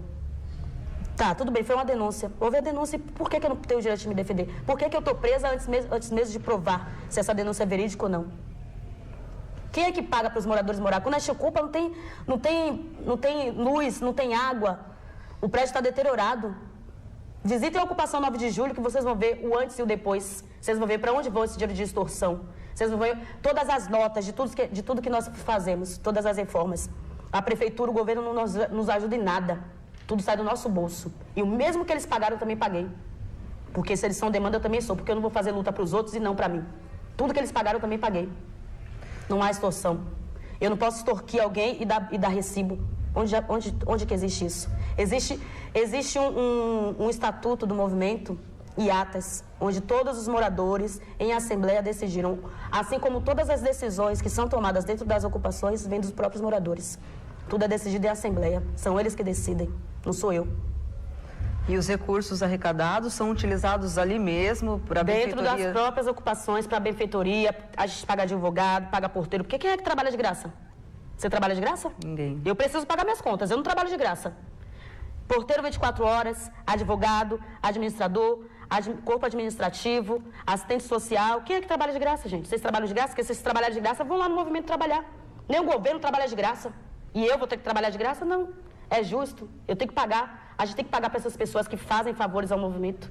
Nada de graça. Câmeras em todos os andares, extintores de incêndio que são trocados 6 em 6 meses. As escadas, tudo reformado, tipo água, luz, pintura. Quem é que trabalha? Quem é que faz tudo isso? De onde vem esse dinheiro? Como que eu vou arrecadar esse dinheiro? De quem? Quem é que vai me dar esse dinheiro para fazer essa reforma? A prefeitura ela exige um padrão, agora depois que o prédio caiu, do Largo do Paissandu, exigiu um padrão para todas as ocupações. Quem é que paga os arquitetos? Quem é que paga os engenheiros? De onde vem esse dinheiro? Então eu não posso extorquir alguém se esse dinheiro é para a benfeitoria, para eles próprios. E eu nem mexo com dinheiro. Meu papel dentro do movimento é cultural, eu mexo com cultura. Muito pelo contrário, eu até tiro do meu bolso para dar para eles, porque às vezes eu faço um trabalho fora, onde eu levo os artistas para trabalhar lá dentro, de graça, eu não cobro dos artistas para eles ir lá no movimento para trabalhar. Muito pelo contrário, eu tiro do meu bolso para dar uma vida digna para essas pessoas. Eu estou presa injustamente, porque eu quero exigir meus direitos constitucionais. A moradia é um direito constitucional, assim como a saúde, a educação, lazer, e eu vou exigir. Quem decide os valores, quem decidiu esses valores foram os próprios moradores em assembleia. Existe ata registrada em cartório, lavrada em cartório, existe um estatuto do movimento, tudo lavrado em cartório. E de onde vêm essas denúncias? Você tem Sim, dessas pessoas que não tem o que fazer. Vem dessas pessoas infelizes, que eu acabei de falar que na época do Cambridge, quando o Cambridge virou o projeto Minha Casa Minha Vida, não foram contemplados porque não faziam parte do movimento a tempo apto para fazerem parte desse projeto do Cambridge. Então, essas pessoas infelizes foram lá e fizeram esse tipo de denúncia, porque não ficaram no Cambridge como demanda. Simples. É um emaranhado esse processo baseado em fofocas. Porque se a justiça, ou se o DEIC mesmo, o delegado mesmo, fosse mesmo se aprofundar nisso aí, ele fez de maldade, porque ele misturou vários movimentos que não tem nada a ver. Misturou Ananias, que eu nem conheço esse homem, nunca vi na minha vida. Misturou o MSTC com o prédio do Paysandu, mentira. Misturou o MSTC com o prédio do Marrocos, Cine Marrocos, mentira. Não existe. Dizendo que eu era amiga de Edinalva, eu conheci a Edinalva no dia 24, no dia da nossa prisão. Conheci a Edinalva de vista, mas a partir daquele momento eu virei amiga de Edinalva. 2 mulheres pretas, presas injustamente. Porque as denúncias, elas são decorrentes da investigação do... Sim, mas eu não tenho nada a ver do prédio que caiu, mas eu nem conheço aquele povo, nunca passei, nunca entrei naquele prédio, não conheço. Nunca vi na minha vida. Eu não posso pagar o preço por uma coisa que eu não tenho nada a ver. Eu sou responsável pelo que eu falo, pelo que eu faço. Eu não sou responsável pela vida de ninguém. O prédio caiu, ele investigue corretamente. Onde está esse homem? Por que esse homem está foragido esse tempo todo? Ele não conseguiu capturar esse cara. Por quê? E aí ele tem que dar uma resposta para a sociedade, aí vai que não tem nada a ver com isso. Quer dizer que todas as lideranças de movimento são iguais. A gente atua junto ao poder público. Nós atuamos junto ao poder público. O MSTC sempre dialogou com o poder público, justamente para descriminalizar. Então ele não pode misturar, colocar tudo num funil e dizer que é uma coisa só. Foi isso que foi feito, né? Exatamente. Juntaram todos os movimentos que lutam por moradia e ali puniram, saíram fazendo... Exatamente. Mais uma vez, criminalizando os movimentos, destruindo vidas, que foi isso que eles fizeram. Porque minha vida foi destruída, né? Porque eu tô aqui dentro, tô presa. Onde que eu ia imaginar? Não, eu sempre lutei pela injustiça, gente. Sempre fui tão Caxias que eu pagava minhas contas em dias. E eu vim parar numa prisão sem ter feito nada. Eu não sou isso. Eu nunca cometi nenhum crime. E eu vou provar. Eu vou provar. Exatamente isso. Preta, você acredita que o atual cenário político, ele acaba colaborando com a criminalização dos movimentos sociais e acabam contribuindo com prisões como a sua, não, por exemplo? Eu não acredito, não. Eu tenho certeza. Tenho certeza, porque isso já foi dito diversas vezes. Tanto pelo presidente... E eu reafirmo isso que você acabou de falar, porque o delegado, ele disse que ele era de direita e que o ano que vem ia se candidatar à Prefeitura de São Paulo e que quem era do PT tinha que se fuder. Essas foram as palavras do delegado do DEIC. Então, minha prisão é política. Está mais que comprovado que minha prisão é política. O carcereiro do DEIC, naquele lugar horrível que colocaram a gente...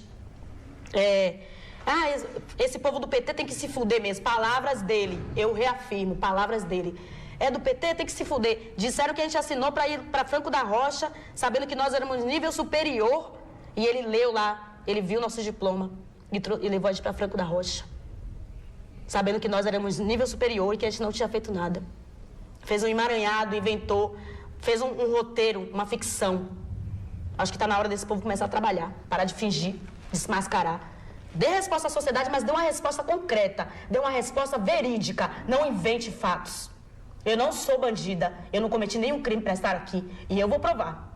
O ex-presidente Lula, também preso em Curitiba, ele enviou uma carta para vocês, uma carta manifestando a solidariedade e dizendo ali que vocês, assim como ele também, do jeito que ele se classificou na carta, foram presos por lutar por justiça social. Como é que você recebe esse apoio do ex-presidente Lula? Eu sou apresentadora do Boletim Lula Livre.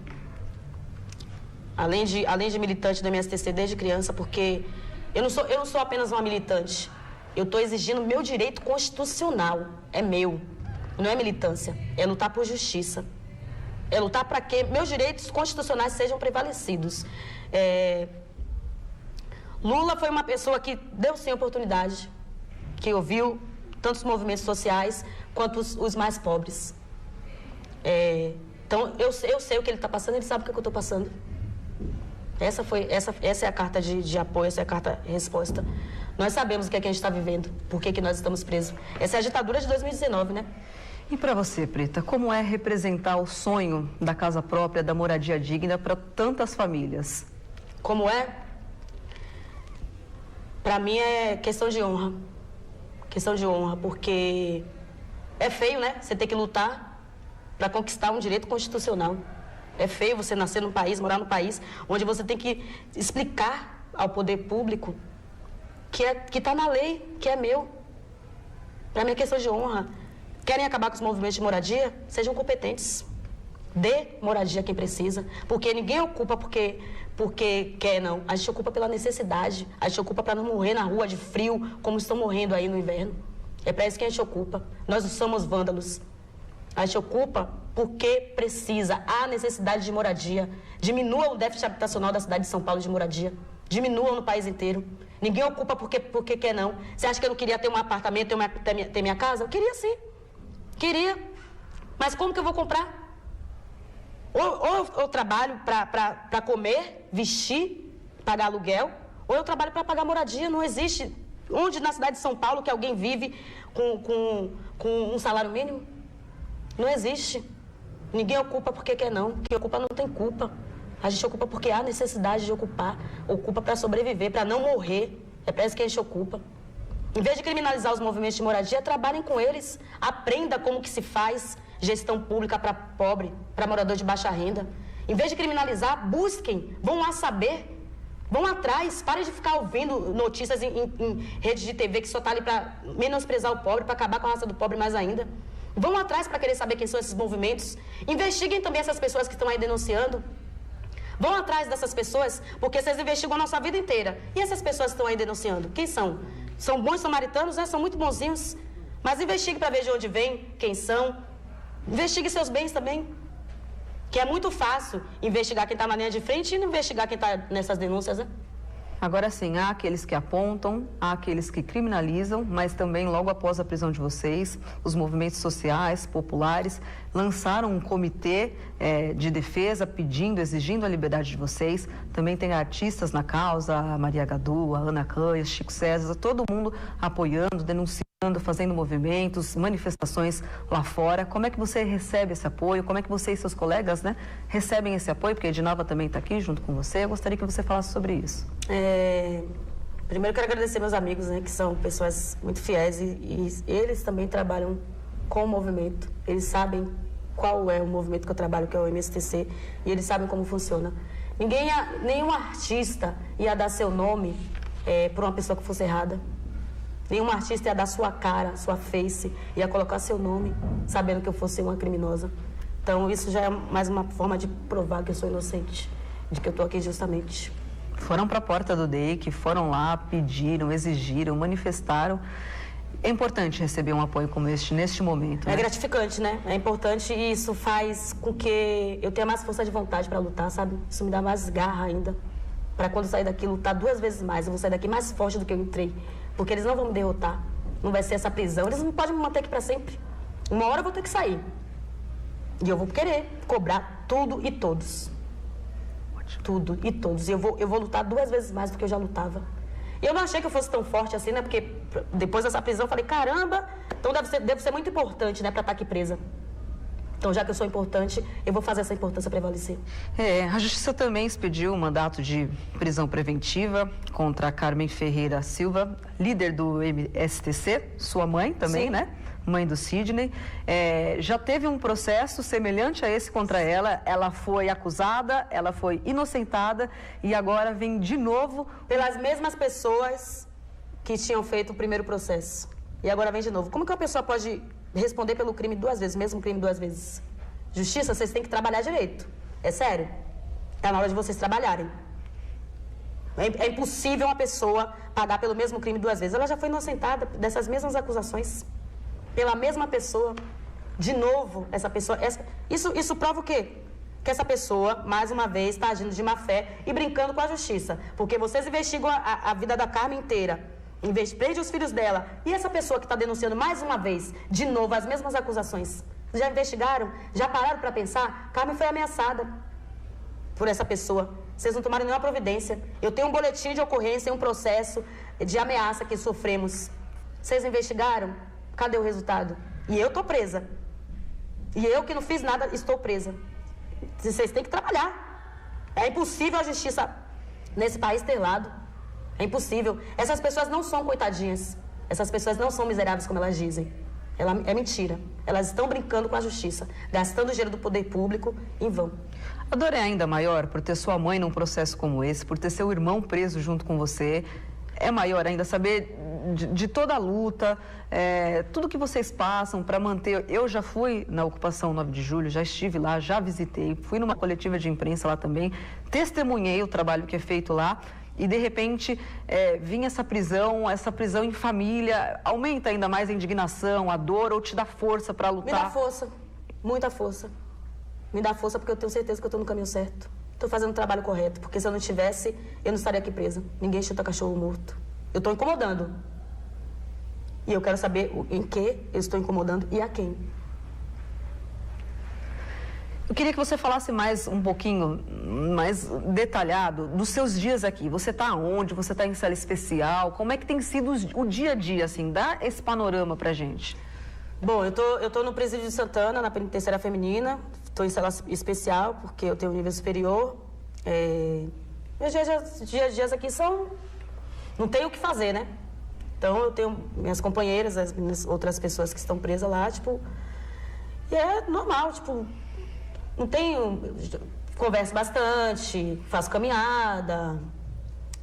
Aqui eu sou tratada muito bem, não tenho do que reclamar. Então, é isso. E a sua expectativa de ir embora, de voltar para casa, de sair daqui? Deus é fiel, né? Cada dia a minha expectativa aumenta mais ainda. É o que eu falei, a prisão não é eterna e eu não vou ficar aqui para sempre. Uma hora eu vou ter que sair. Uma hora, eles não vão poder me segurar para sempre. Uma hora eu vou ter que sair.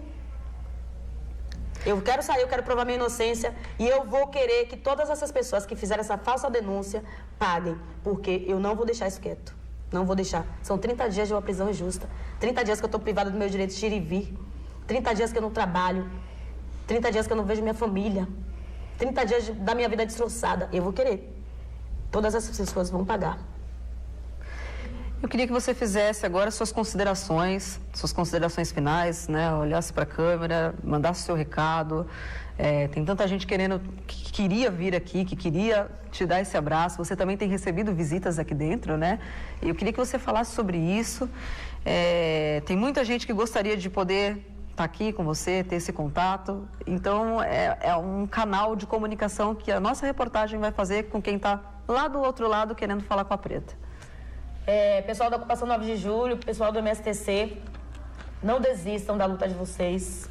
Vocês têm direito à moradia, sim, e à obrigação do governo, porque isso é constitucional. Não desistam porque eles querem acabar justamente com o lugar que vocês moram. A Ocupação 9 de Julho é um lugar que tem amor, é um lugar que tem respeito, é um lugar onde famílias decentes, famílias de trabalhadores de baixa renda moram. Continuem, não saiam. Vocês não vão desistir, porque meia dúzia de pessoas infelizes querem destruir a vida de vocês. Não. Eu tô presa, mas uma hora eu vou sair. E é por cada um de vocês que eu continuo nessa caminhada. Eu não vou desistir da luta. Muito pelo contrário, isso só fez aumentar ainda mais a minha força. No início deste mês, Preta e o seu irmão Sidney tiveram pedidos de habeas corpus negado pelo Tribunal de Justiça de São Paulo e Superior Tribunal de Justiça. O advogado de defesa, Iberê Bandeira de Mello, alega que as prisões são ilegais e questiona a falta de provas no processo. Ela foi presa indevidamente numa prisão tecnicamente errada, em que se apura uma série de crimes cometidos por várias pessoas, em que o movimento sem teto do centro foi envolvido de forma indevida e por conta disso a denúncia foi apresentada na sexta-feira passada, sexta-feira retrasada, e agora está sob apreciação da juíza da sexta vara para verificar se vai ser mantida esta prisão ou não, e mais do que isso, se a denúncia vai ser dada prosseguimento ao processo ou não. Ou seja, por esses dias nós vamos ter notícias se o processo efetivamente vai ser instaurado, se a prisão vai ser mantida. Essa é uma prisão ilegal.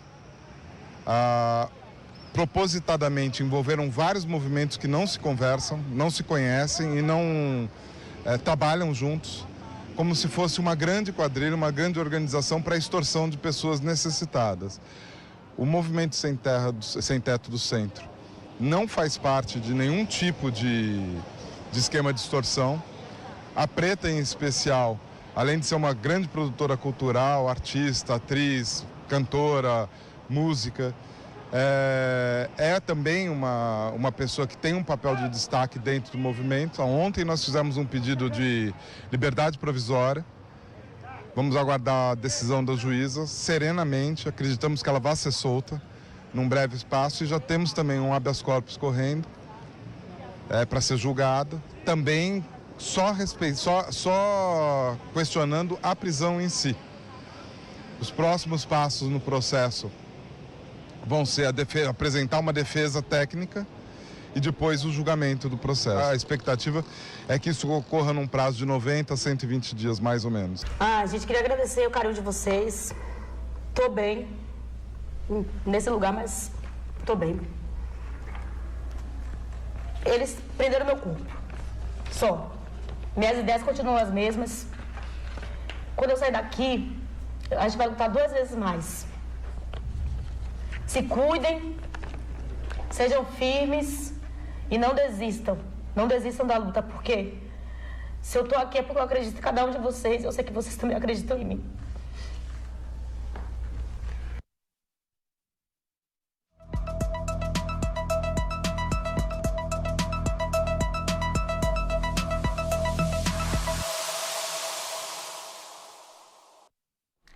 Portanto, está aí a entrevista que a Naama Nunes, juntamente com toda a equipe de produção, João da Hora, Ana Carrara, fizeram aqui com a Janice Ferreira, a Preta.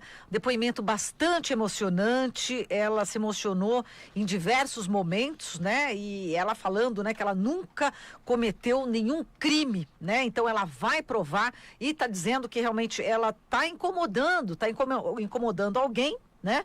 Mas ela fez, né, denúncias gravíssimas aqui contra o delegado do DEIC, né, que está com esse caso, dizendo que o delegado, né, falou que esse povo do PT tem que se fuder e que realmente parece que ele também está interessado em se candidatar à Prefeitura de São Paulo. Nossa, realmente absurdos aqui, né? Foram revelados, né, pela Preta. E ela diz que realmente é uma questão de honra, vai sair mais forte. O apoio dos artistas, né? A Naama perguntou, esse apoio todo, Chico César, Ana Canhas, enfim, Maria Gadu, todos estão apoiando, né, artistas famosos, até o Caetano Veloso também já falou da Preta, e ela disse que esse tipo de apoio realmente só fortalece, dobra a força dela, né, para que ela saia dali e volte com o dobro, né, do empenho em lutar aí pelas pessoas que lutam pela moradia, né? Então, realmente foi bastante emocionante. Queremos parabenizar toda a equipe e também a Naama Nunes por ter conduzido essa entrevista. A gente vai agora, neste momento, falar com uma das artistas exatamente que está apoiando a Preta, que é a Ana Canhas. E a Ana Canhas já está aqui, mas antes nós vamos falar dos ouvintes. Não, daqui a pouquinho a gente fala dos ouvintes. Está tendo muita repercussão, mas a Ana Canhas está aqui por telefone inicialmente. A gente não conseguiu o Skype aqui com a Ana. É isso. Ah, Naama Nunes aqui chegando. Olha que maravilha. Vamos lá, a Ana Canhas já está no telefone, mas a gente vai parabenizar agora, pessoalmente, estava parabenizando justamente a Naama Nunes por essa brilhante entrevista. Parabéns, Naama. Dá aquele abraço aqui, que olha... Ai, vamos dar um abraço aqui na Naama, né? Nosso coletivo aqui, né? Da equipe. Olha, que legal, bacana. E conta pra gente como é que foi esse momento, né, Naama, falar aqui com a Preta, essa entrevista exclusiva que você conseguiu. Foi excelente a sua participação, gostamos muito aqui. Que oportunidade, né? Que oportunidade, muito gratificante ter tido a oportunidade de ir até lá, a penitenciária, ter trabalhado com uma equipe também que me ajudou, que deu força, segurou a mãozinha ali, falou, vamos lá, vamos trabalhar, tá bom. O apoio também é muito importante. A Preta, essa figura que vocês viram, né? Forte, né? 30 dias ali, 30 dias privada de liberdade, e a pessoa ali certa das suas convicções, do que ela tem na vida dela, dos ideais dela, da luta que ela faz desde criança. Ela contou pra gente que desde pequenininha, né, tá ali com a mãe, com o irmão, a família toda envolvida. E ela disse ali, foi bem clara, que quem deveria estar ali é quem não cumpre o que está na Constituição, né? São essas pessoas que, na visão dela, deveriam estar ali atrás das grades, e não ela, que faz uma luta que representa aí o sonho da casa própria, o sonho da moradia, na verdade, de tantas famílias aí que hoje não tem um lar, não tem dignidade para viver, né? Porque quando você não tem uma casa, quando você não tem um teto para descansar, para repor suas energias, para dormir, se refazer, como foi o nosso caso ontem, a gente trabalhou o dia inteiro em prol dessa matéria, por conta desse trabalho, e aí eu saí dali com a certeza de que eu iria para minha casa, de que eu tinha minha cama, eu ia deitar na minha cama com os meus filhos e com meu marido, e isso dá forças, né? E aí é isso que ela representa. Ela falou pra gente, imagina, Ana Ama, quantas milhões de pessoas hoje no país, no nosso país, estão dormindo nas ruas. A gente tem moradores de rua, né, voltando a realmente viver nas ruas, morrendo de frio, de coisas básicas que a nossa Constituição, o Estado hoje não está pronto, não tem solução, não tem políticas públicas para isso, e parece não querer trabalhar com os movimentos sociais, não querer trabalhar com esse pessoal que já está na causa há muitos anos, que tem uma experiência, que sabe fazer, tanto é que é referência, né? Vira referência, a referência internacional até. Quantas pessoas não vêm de fora conhecer como são as ocupações aqui em São Paulo, propriamente, né? Agora, não, ela fez uma denúncia grave, né? Contra o delegado do DEIC. Gravíssima. Você viu que coisa? Tem uma perseguição mesmo, contra, né? O PT, e tem interesses também eleitorais, né? Sim. Por trás aí. Ontem mesmo, eu vou dividir aqui com vocês, acho que posso falar, vamos lá. Diga lá. Quando a gente chegou ali na penitenciária, fomos bem recebidos, a gente teve que passar por aquela revista, passar por aquele scanner, praxe normal, de todo mundo que visita, a gente é imprensa, mas não fomos isentos disso, tranquilo. Mas na hora que a gente estava se aproximando mesmo para atravessar a grade, um carcereiro veio, depois eu soube que ele é um dos diretores e falou que a Preta está recebendo bastante visitas de parlamentares, de autoridades mesmo, advogados, de advogados que vão até lá. E aí ele soltou, né, a frase, muitos parlamentares do PT, esse pessoal vem aqui a todo momento encher o saco. Falou assim mesmo? Exato, com essas palavras. E aí eu tive que falar, imagina, aí eu descontraí e falei, imagina lá em Curitiba com o Lula, quantas pessoas não vêm do mundo inteiro, então imagine como o pessoal lá não está trabalhando a todo momento. Quer dizer, não é prestar solidariedade ou tentar fazer com que a luta... Não é garantir a integridade física, isso, justamente não, as condições que uma pessoa tem que estar, já que ela está sob a guarda do Estado. Tutela, né? Então, é isso, é encher o saco. É isso. Não, fez bem de ter falado, né? Mas fez muito bem. Relatando mesmo os bastidores, isso, né? Isso é importante. Mas fomos muito bem tratados, acompanhados. Separaram uma sala exclusiva mesmo pra gente fazer isso. Eu imaginei até, idealizei que a gente ia poder entrar na cela, íamos lá. Mas tinha todo um protocolo que a gente teve que seguir, seguimos, fomos muito bem assessorados. Nesse sentido, ela disse que está sendo bem tratada. Exatamente. E também é importante destacar, fomos bem assessorados e foi um trabalho realizado aí, cumprimos, né? Muito bem, parabéns aqui. E os ouvintes aqui te parabenizando na AMA. Isso, rola aqui rápido esse... Olha aqui, o João Fernandes dá parabéns aqui, Isabel Guido do Rio de Janeiro, parabéns a todos vocês, a AMA, pela matéria, isso faz toda a diferença. A gente tem a Cláudia Caneiro de Oliveira, Força Preta, fé em Deus, luz na sua caminhada. A Tarsila Araújo pede liberdade para a Preta. O pessoal se manifestando aqui nos canais do YouTube da Rádio Brasil Atual e da TVT. Lenir Fernandes Campos, parabéns ao jornalismo de vocês. Aqui a pessoa que assina como Artesanato Sustentável Preta Livre. A Bernadette Marantes também, parabéns na AMA, seriedade e emoção no jornalismo. Então, pessoal, aqui a entrevista está repercutindo bastante. A gente lembra que a entrevista vai ser reprisada na TVT depois do seu jornal a partir das 8h15 da noite. E também vai ficar disponível no YouTube para quem perdeu, para quem não conseguir aí acessar nos horários devidos. Vai estar lá no YouTube, acesse os canais aí da Rádio Brasil Atual e também da TVT.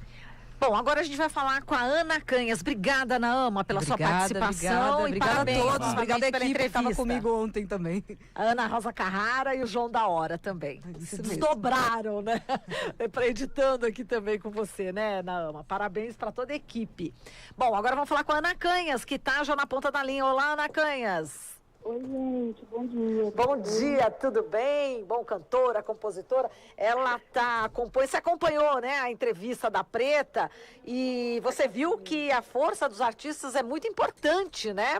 Para a Preta, que está nessa situação, ela agradeceu, diz que isso renova, que dá uma força, enfim, em dobro para ela, quando ela sair também da prisão. Como é que você viu essa entrevista, né? Que análise que você faz, Ana Canhas? Eu fiquei muito emocionada, primeiro de poder ver a Preta, né? Faz 30 dias que eu não consigo ver, eu não posso visitar na penitenciária. Ela só pode receber parlamentares e advogados, e eu estou com muita saudade da minha amiga, da minha irmã de luta, minha parceira de palco, que cantamos juntas em vários shows. Então, eu acho que não tenho nem o que complementar, eu acho que está tudo dito ali, né? Para quem não conhece ainda a Preta, perceber a força dessa mulher, né? A capacidade de empatia. Já passei por diversas situações em que a Preta se demonstra assim, uma pessoa fora da estratosfera em relação a ajudar o próximo, sabe? E havia a Preta carregar pessoas que estavam deitadas no chão na rua. Enfim, é muito violento entender que a gente está nesse momento do país, né, de prisões políticas ilegais, arbitrárias, inconstitucionais. E acho importante, gente, a gente falar sobre os interesses que existem por trás dessa prisão, porque a gente não tocou nesse assunto, pelo menos eu não vi, que é a especulação imobiliária na cidade de São Paulo. Né? Existem pessoas ligadas ao Estado e que têm ligações com pessoas, com grandes construtoras, com empreiteiras. Existe esse movimento. Por exemplo, a ocupação 9 de julho, ela está localizada no centro da cidade. É uma região hoje que é muito valorizada. Então a gente sabe que todo esse aparato judicial, né, que no meu entendimento, da minha experiência de ter acompanhado a prisão da Preta na delegacia, no dia seguinte eu fui ao fórum conversar com a juíza, a coordenadora do DIPO, né, e a gente percebe a fala, a postura dessas pessoas, é muito discrepante, quase podendo denunciar mesmo um aparato judicial racista, de encarcerar o povo preto periférico, mulheres lideranças de movimentos sociais. Então eu fico pessoalmente muito revoltada de que a minha amiga, que é uma pessoa que significa tanto para o movimento, esteja presa ilegalmente nesse momento, assim como o Lula, a gente sabe disso. Prisões políticas em estado de exceção, né, porque eles poderiam estar soltos, respondendo esse processo em liberdade, né, e mais uma vez uma recorrência de uma denúncia da qual a Carmen já foi inocentada. Eu acho que é muito claro para todo mundo o grau de ilegalidade desse encarceramento. Né? Então, quer dizer, e é grave esse processo de criminalização dos movimentos sociais, porque eles estão ali para lutar pela moradia e parece que lutar é crime, né? Olha, no momento que a gente vive, né, é criminoso mesmo. E eu vou te dizer, não só um direito constitucional a moradia, como é um dever do Estado. Um dever que não é cumprido, né? Então, essas pessoas estão fazendo, inclusive, um papel que seria do Estado, né? Pessoas que estão ajudando. Eu tenho uma experiência muito próxima da família, frequento a casa delas, e numa das conversas que transformou a minha vida, a Carmen, a mãe da Preta, disse para mim: Ana, você paga aluguel? Falei, pago. Ela falou, então você também é uma sem teto, minha amiga, porque você não tem uma casa, né? Você não tem uma propriedade sua. Então isso transformou minha vida, porque a partir do momento que eu percebi que eu também era... Ela falou, o dia que você não puder pagar o seu aluguel, você pode vir para cá. Isso me tocou profundamente, me transformou, porque a realidade de, sei lá, 90% das pessoas desse país, ou até mais, né, que não tem uma propriedade, que não herdou ou que não pôde comprar. Então, é uma luta que é de todos nós, não necessariamente que você está na rua, por você não estar na rua, você também tem que entender o papel desses movimentos perante a sociedade, sabe? E isso que artistas como, não só eu, mas Maria Gadu, Chico César, Criolo e tantos outros, que apoiam o movimento, porque a gente conhece, a gente frequenta, a gente faz show, né? Eu posso atestar pessoalmente a idoneidade do caráter de todas essas pessoas, né, a capacidade emocional mesmo, de empatia, cara, de ajudar o próximo, quem precisa. Então, fora a pessoa maravilhosa, né, a alegria, o talento, o sorriso. Quantas vezes a Preta me acolheu em momentos pessoais difíceis, sabe, de estender a mão, de dar um colo, de abraçar. Uma pessoa incrível, uma das pessoas mais incríveis que eu já conheci na minha vida. E é muito chocante ver uma pessoa como essa estar detida nesse momento, sem poder receber visitas, né? Eu mal podia receber uma carta escrita por ela, mas foi o único contato que eu tive em 30 dias, né? E no dia que ela foi presa, no dia que a prisão temporária foi decretada, ela foi levada até o DEIC. Eu queria também completar esse relato em relação a essa pessoa que é o delegado, que ela faz essa acusação, né? Porque eu passei o dia todo conversando com aquele delegado, e no final do dia ele disse para mim que ele nunca tinha votado nos partidos de direita, que ele não votou no Bolsonaro, né? Que ele era fã do Suplicy, que passou o dia lá com a gente também, né? E que ele me prometeu que ele ia empenhar os esforços pessoais dele para que a Preta fosse solta. Você vê aí nitidamente que existe uma mentira, né? Uma contrariedade na própria fala dele, porque o que ele disse para mim é que ele nunca tinha votado em pessoas de direita. No Bolsonaro, no Alckmin, ele nunca tinha votado nessas pessoas, nesses governantes. Então, a gente tem que escancarar tudo isso, denunciar essa prisão política.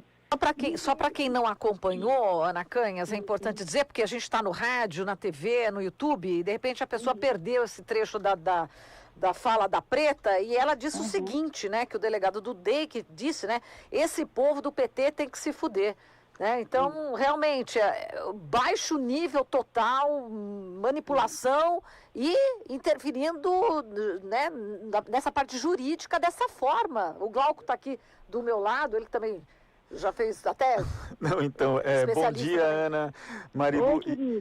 E é bom lembrar também que o promotor, o Cássio Roberto Concerino, também é conhecido, né? Ele que pediu a prisão dos dirigentes do Movimento de Moradia, e ele é conhecido também por ser um anti-esquerdista, por perseguir personalidades da esquerda, inclusive já foi condenado pela justiça a indenizar o ex-presidente Lula por ter chamado de encantador de burros. Então, um processo que está muito contaminado pela política, né, Ana? E olha, eu estou aqui contando da minha experiência, porque passei o dia todo no DEIC, conversei com essa figura várias vezes, né? Contei da experiência que tem o pessoal de convívio com a ocupação do júri. E no final do dia eu saí muito esperançosa com essa fala dele, né? Quando ele revelou que ele era fã do Suplicy e tudo mais. E confesso para vocês, no dia seguinte, na experiência que eu fui ao fórum, e eu também, quando fui recebida pela juíza coordenadora do DIPO, que não é a juíza responsável pelo caso, é uma outra juíza, ela sequer queria conversar comigo, né? Ela disse, poxa, ela falou assim, olha, quem é essa pessoa? Né? Eu não vou conversar, essa menina precisa estudar 5 anos para participar dessa conversa.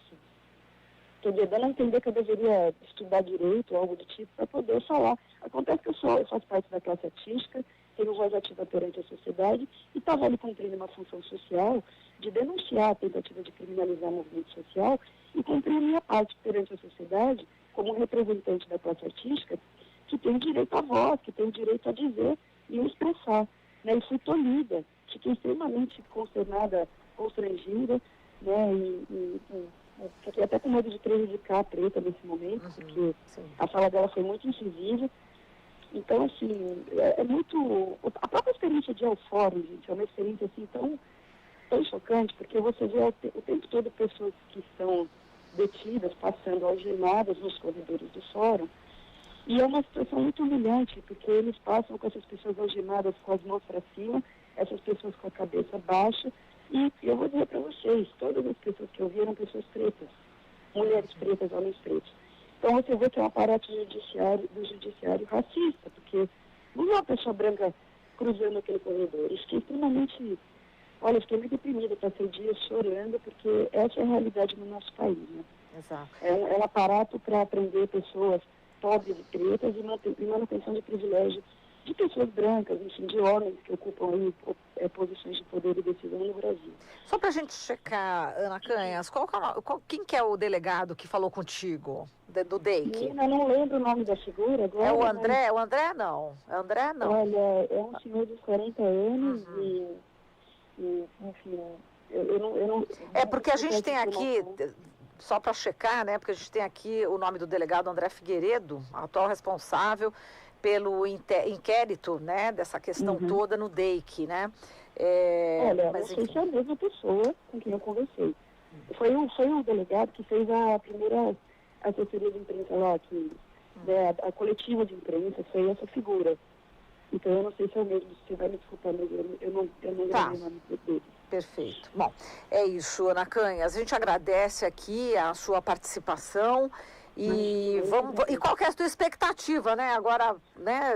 Enfim, difícil, né? Preta, será que ela sai em breve? É o que se espera, né? Olha, eu queria primeiro agradecer a reportagem da TVT e da Brasil Atual. Eu queria parabenizar vocês. É muito importante a Preta ter essa visibilidade. Muita gente ficou conhecendo a Preta após a detenção dela, né? Sim. Então é muito importante que agora pessoas que não conheciam a Preta poderem assistir essa entrevista, entender quem é essa mulher. E a minha expectativa é de que ela seja solta, gente, hoje, amanhã, sabe? Que justiça seja feita.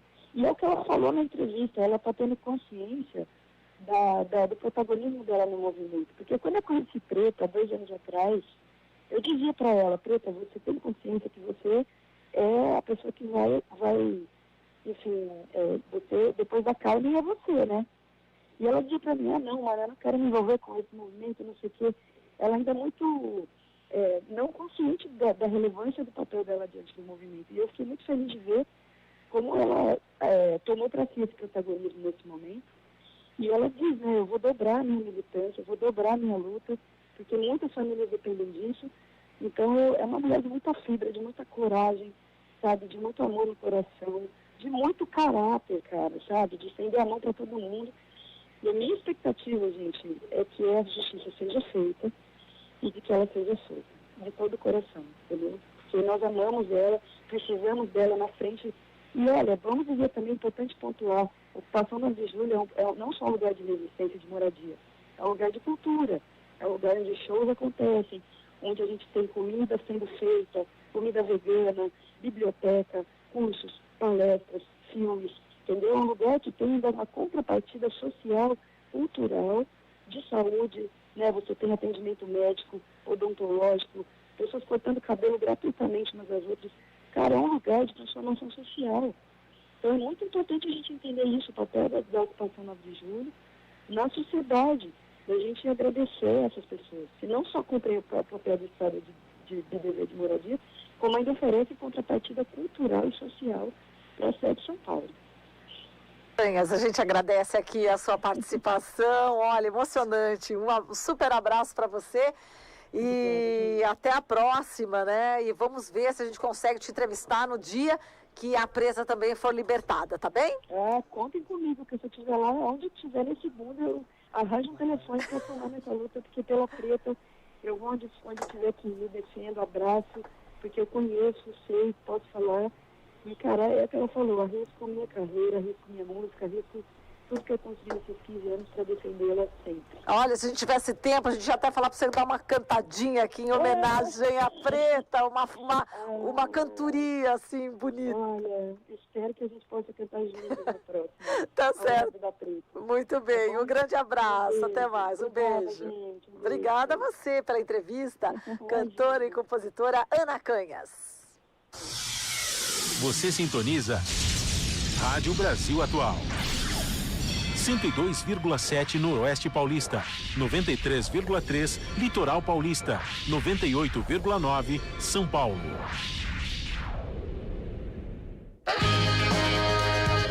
O melhor do circuito alternativo, agora na nossa agenda cultural. Começa hoje o 14º Festival de Cinema Latino-Americano de São Paulo. A cerimônia de abertura do 14º Festival de Cinema Latino-Americano acontece hoje às 20h30 da noite no Auditório Simão Bolívar, do Memorial da América Latina. Após a cerimônia, será exibido o filme inédito Fakir, dirigido por Helena Igni, uma das principais personagens do cinema brasileiro. Após a exibição do filme, será realizada no mesmo local uma confraternização com a DJ Luanda Baldijão. O festival exibirá do dia 24 a 31 de julho 148 títulos de 16 países, maior marca do evento. A programação reúne os destaques da produção mais recente feita na América Latina e no Caribe, incluindo vários filmes inéditos brasileiros. 14º Festival de Cinema Latino-Americano de São Paulo no Memorial da América Latina, de 24 a 31 de julho com entrada franca, na Avenida Auro Soares de Moura Andrade, 664, Barra Funda, São Paulo. China lança seu novo disco, Manual de Sobrevivência para Dias Mortos, no Sesc 24 de maio, nesta quarta-feira. No disco, o músico pernambucano Flávio Augusto Câmara, conhecido como China, volta às raízes e resgata elementos da cultura popular de Pernambuco. As músicas são carregadas de percussão, guitarras pesadas e letras que versam sobre as atuais condições políticas e sociais do Brasil. O show tem início às 9 da noite, com ingressos a partir de R$15. China lança seu novo álbum, Manual de Sobrevivência para Dias Mortos, nesta quarta-feira no Sesc 24 de maio, que fica na rua 24 de maio, 109, centro de São Paulo. Juliana Almeida, Rádio Brasil Atual.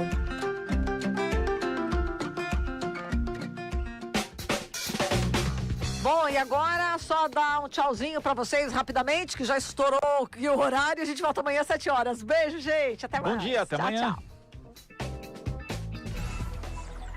Você acabou de ouvir Jornal Brasil Atual. Movimentos sociais, política, direitos humanos, economia, mundo do trabalho, cultura e prestação de serviço. Jornal Brasil Atual. As notícias que os outros não dão.